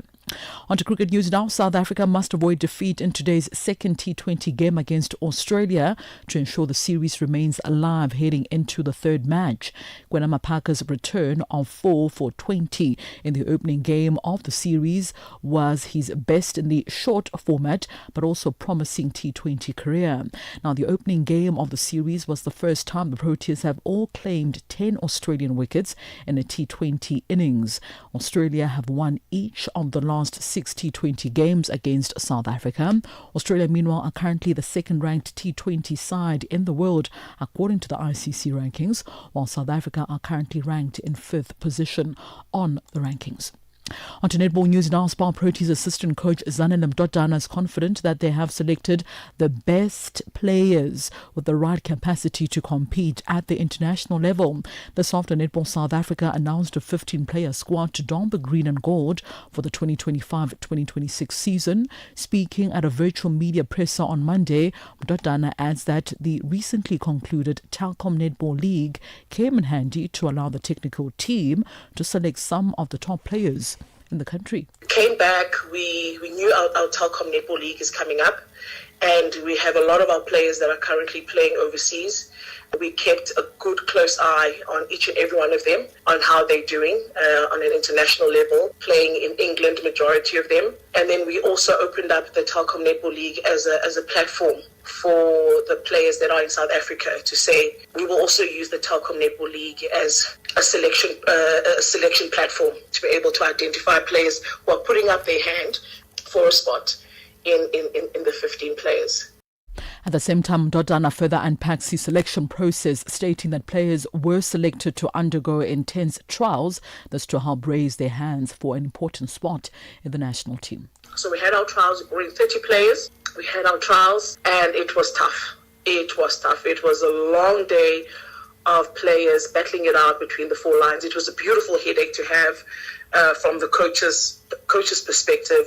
We sat, we deliberated, we scrutinized, we really it was a transparent process. There was integrity attached to the process to select our players. Players put their best foot forward. It was tough. It really was. And finally, in tennis news, Arthur Rindenek collapsed on court in sweltering conditions before retiring from his Cincinnati Open third-round match with Felix Auger-Aliassime. Now, the Frenchman lost his first set 7-6 but was level at 2-all in the second set before collapsing near the baseline as Canada's Auger-Aliassime prepared to serve. Now, Auger-Aliassime as well as the umpire ran over to check on the Frenchman before medical staff arrived on court. The 30-year-old, who had been playing for nearly 2 hours at a cooling break with ice packs on his neck as well as legs before declaring he was able to continue. However, he lasted just 2 more games before retiring to send Auger-Aliassime through to the last round of 16. Now, players have been struggling with the heat during the tournament, with temperatures regularly exceeding 30 degrees Celsius. Well, that's a wrap of your sports news this morning on Africa Rise and Shine. For any sports stories you'd like to share with us, send us an email to newsroom@channelafrica.co.za. Alternatively, give us a call. The newsroom line is +27 11714 4459. For Channel Africa Sport, I am Mosibudi Makura. Sports on Channel Africa. The African perspective. Vue d'Afrique avec Joël Mouteba. Cette peur d'un point de non-retour nucléaire suffit-elle selon vous à légitimer une telle offensive, monsieur Talati? Absolument pas du tout. Cela fait plus de 30 ans que l'Israël crie haut et fort sur les toits, où il veut se faire entendre que l'Iran serait à 1 an pour obtenir l'arme nucléaire. Parfois, l'Iran serait à 6 mois. Parfois, l'Iran serait à 2 semaines pour obtenir son arme nucléaire. Et curieusement, jusqu'à ce jour, il n'y a toujours aucune preuve que l'Iran a obtenu cette arme nucléaire en dépit des déclarations d'Israël et de certaines puissances parfois. Vue d'Afrique, du lundi au vendredi de 15h à 16h, temps universel. And now it's time for our business news with Chandugo Ligege. Business news on Channel Africa. The African perspective. Thank you, Asanda. Good morning. An associate fellow at Observer Research Foundation, New Delhi, India, Sami Bhattacharya, says India is unlikely to stop buying crude oil from Russia. This follows reports suggesting that Indian state refineries are increasingly relying on Nigerian crude oil to make up for supply gaps. India has been accused of aiding Russia's efforts in its invasion of Ukraine, with the US threatening to impose 50% tariffs due to these purchases. Bhattacharya says Saudi Arabia, Iraq and US have been India's main suppliers of oil, and Nigeria has been part of the diversification. Despite all these sanctions, Russian oil proved very cheap for India, and all this oil, the crude oil that India bought from Russia, it was refined in India, it was sold back to Europe. So I really don't think Russian crude oil will be stopped.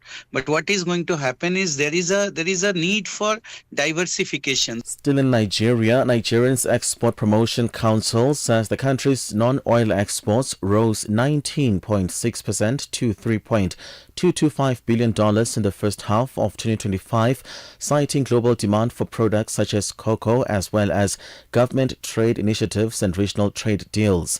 Chief of the Council, Nonye Ayeni, says the volume of non-oil exports increased to 4.04 million metric tons from 3.83 million tons in the first half of 2024. Products such as cocoa beans and cashew nuts dominated exports, with cocoa accounting for around 35% of total export value. South African ministers Park Stawu for Trade, Industry and Competition and John Steenhuisen for Agriculture will today address the media. They'll provide an update on government's efforts to mitigate the effects of the US-imposed 30% tariffs on imported South African goods. The tariffs, which took effect last week, have affected sectors such as automotive and agriculture that rely heavily on exports to the US. The media briefing follows a phone conversation between President Cyril Ramaphosa and his U.S. counterpart Donald Trump. They agreed to have their respective trade teams continue with detailed discussions. Katleho Lihodi reports. The joint briefing by the Ministers of Trade and that of Agriculture comes as an established export support desk continues with the provision of updates and support to the affected exporters. The United States is South Africa's third biggest trading partner after China and the European Union. The U.S. accounts for 7.5% of the country's global exports as talks continue with a view to conclude a deal that advances the interest of both countries.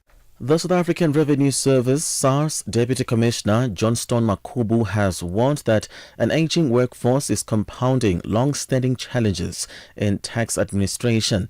Speaking at the 12th Annual Tax Indaba in the Gauteng province, Makubu says the future of SARS depends on embracing digitalization and artificial intelligence and investing in a younger tax-savvy generation to take charge. He insists these issues are not unique to South Africa but part of a global shift in how revenue authorities must evolve. When we speak to our colleagues all over the world, you get a sense that the problems that we are facing in the South African context are not only unique to South Africa. They are telling us that digitalization as well as artificial intelligence cannot be ignored any longer. It's going to be very important that we deal with this. We have an aging workforce in most tax administrations. If you look at the SARS case, The Cuban peso is trading at an all-time low of 400 to a dollar on the informal market. This follows the partial dollarization of the economy. Last year, the Cuban authorities said using dollars instead of pesos for certain goods and services was needed to fix the ailing economy and control inflation. This Havana resident says the move has made life in the country unaffordable. At 400 pesos to the dollar, we are talking about a pretty poor wage for us, who earn 2, 3 or 5,000 pesos. Look at the maths.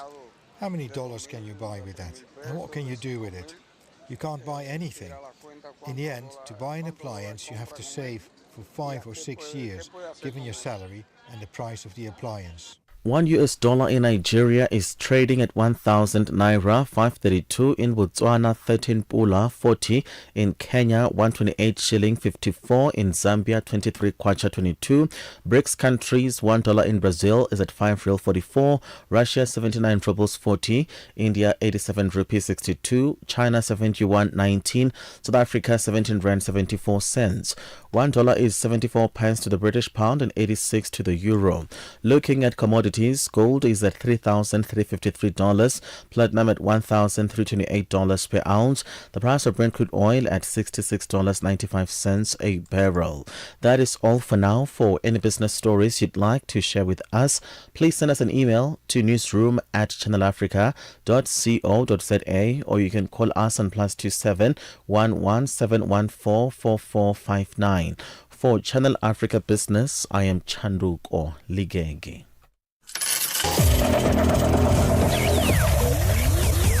Business news on Channel Africa. The African perspective. We are on Open Views Audio Bouquet. Channel 628. The South African Broadcasting Corporation, SABC, is pleased to announce the launch of the new self-registration platform. Vendors wishing to do business with the SABC can self-register on our internally developed platform. Vendors are able to access this platform on our website, which is www.sabc.co.za, and click under e-tenders, or self-register at etender.sabc.co.za and follow the prompts. Visit SABC social media pages for more. Africa in Business on Channel Africa. The United States was very vocal at the beginning of South Africa's G20 presidency, and this is largely due to strained relations with South Africa at the time, that they were not really keen on participating. Where do they stand right now? The US is planning to take over the presidency of the G20 next year, and our understanding from them is that they intend to continue to do so, and therefore it is quite difficult then to be in a situation where you are not attending deputies' meetings or discussions during our presidency and then to take over the presidency next year. From a finance track perspective, there has been engagement. We've been working on a communique last week and this week here in Zimbabwe. What's important about that is that it's a consensus document. And so all the members in the room have to agree to the language that is used there. And our US colleagues have been part of those discussions and negotiations. Bringing the African markets into your home. Channel Africa, the African perspective. Your morning companion with the stories that matter. This is Rise and Shine on Channel Africa. Gender-based violence is destroying lives and tearing communities apart. It happens in homes, in schools, at workplaces, and too often in silence. But it doesn't have to continue. If you see it, speak out. If you are hurting, reach out. Because doing nothing is not an option.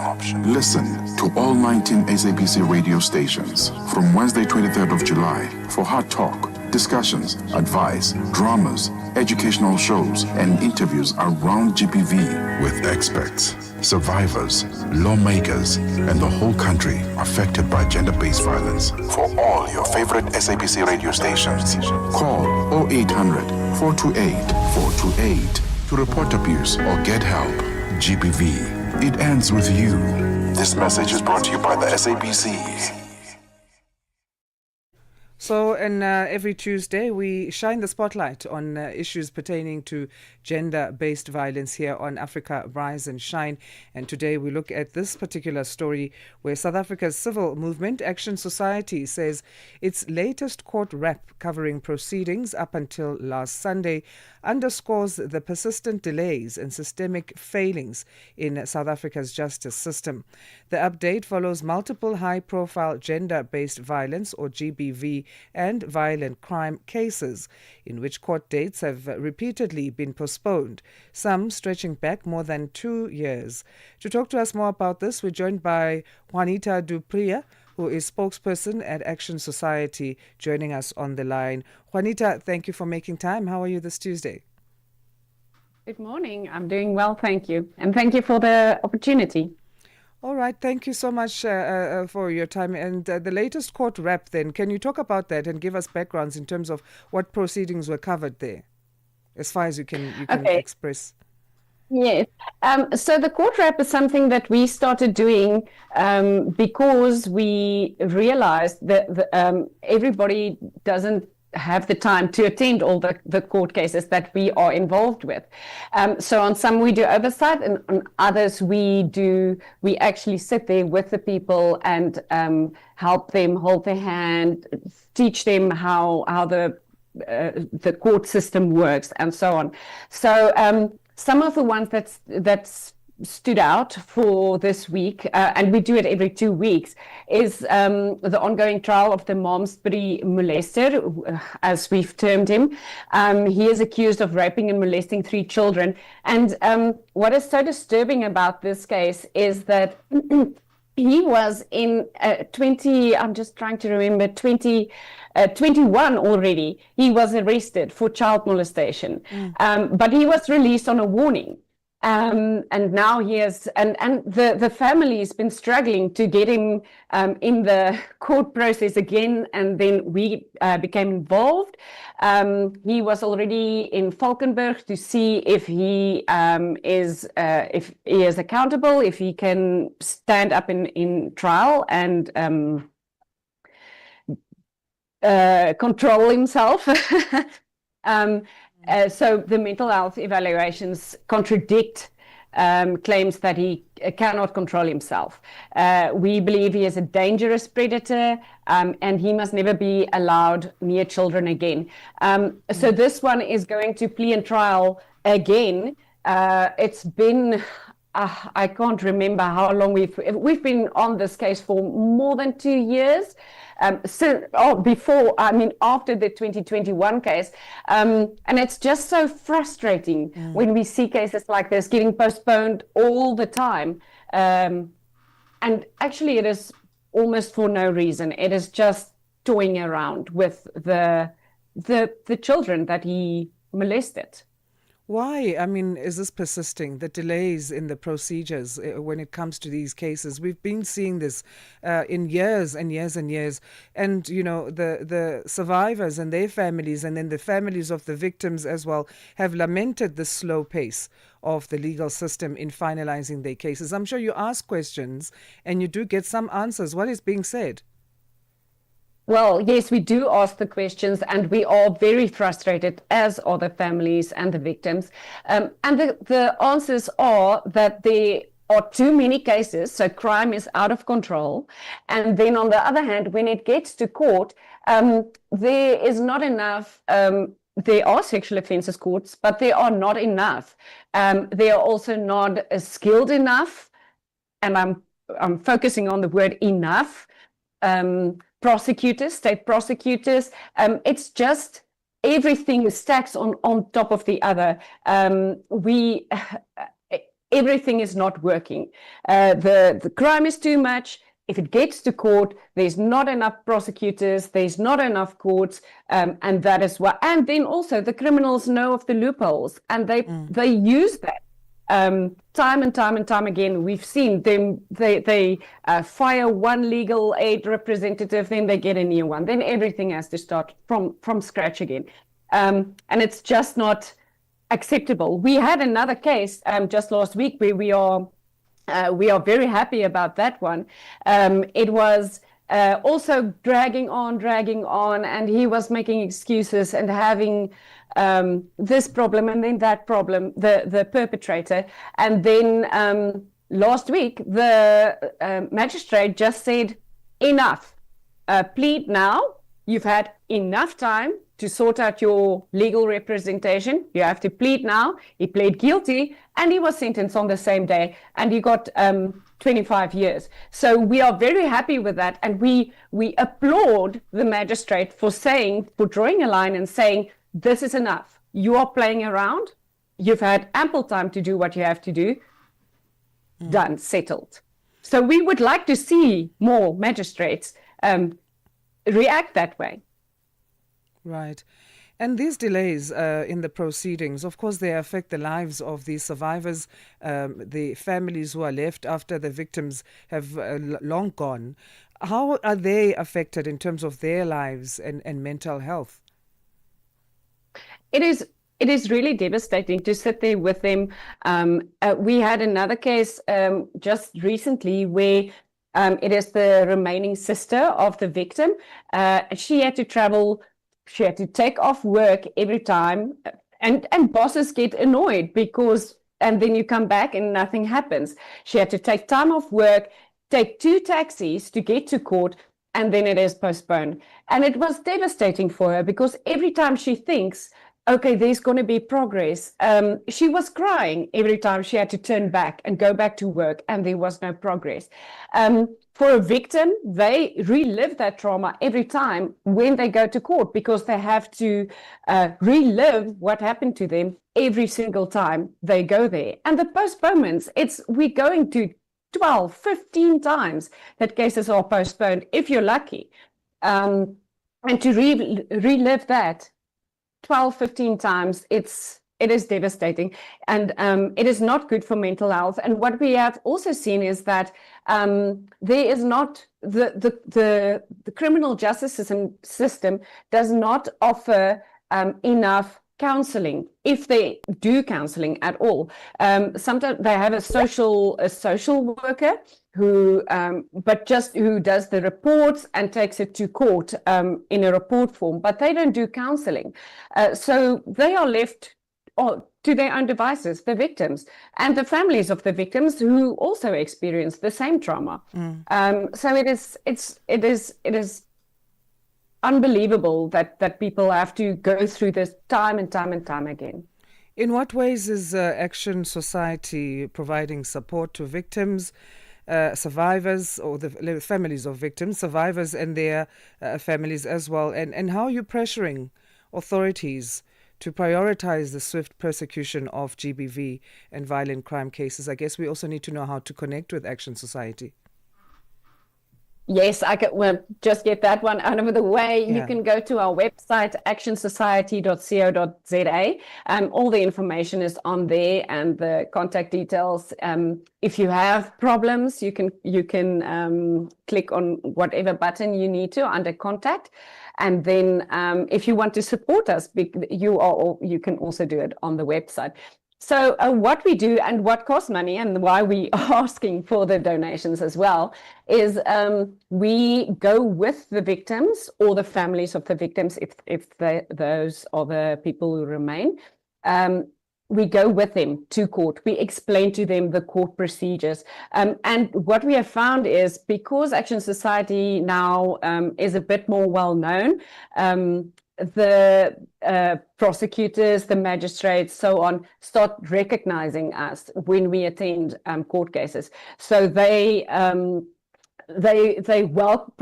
many prosecutors welcome our involvement. Sometimes they ask us to do an impact report, but the most important thing is to explain to a person how the court process works, because not everybody knows.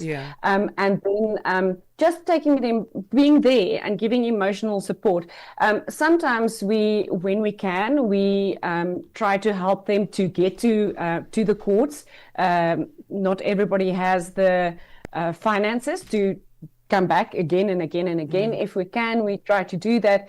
But then the other thing that we are pushing for, so this is after the fact, what we are trying to do is to to stop this from happening. So we have on our website also how to get a protection order, what should happen when you get a protection order, how to type of videos to help women especially to protect themselves so that it doesn't get to the point where we have to support them in the education court. part is extremely important, and a more proactive approach, as you say, not just a reactive one. Juanita, we're completely out of time.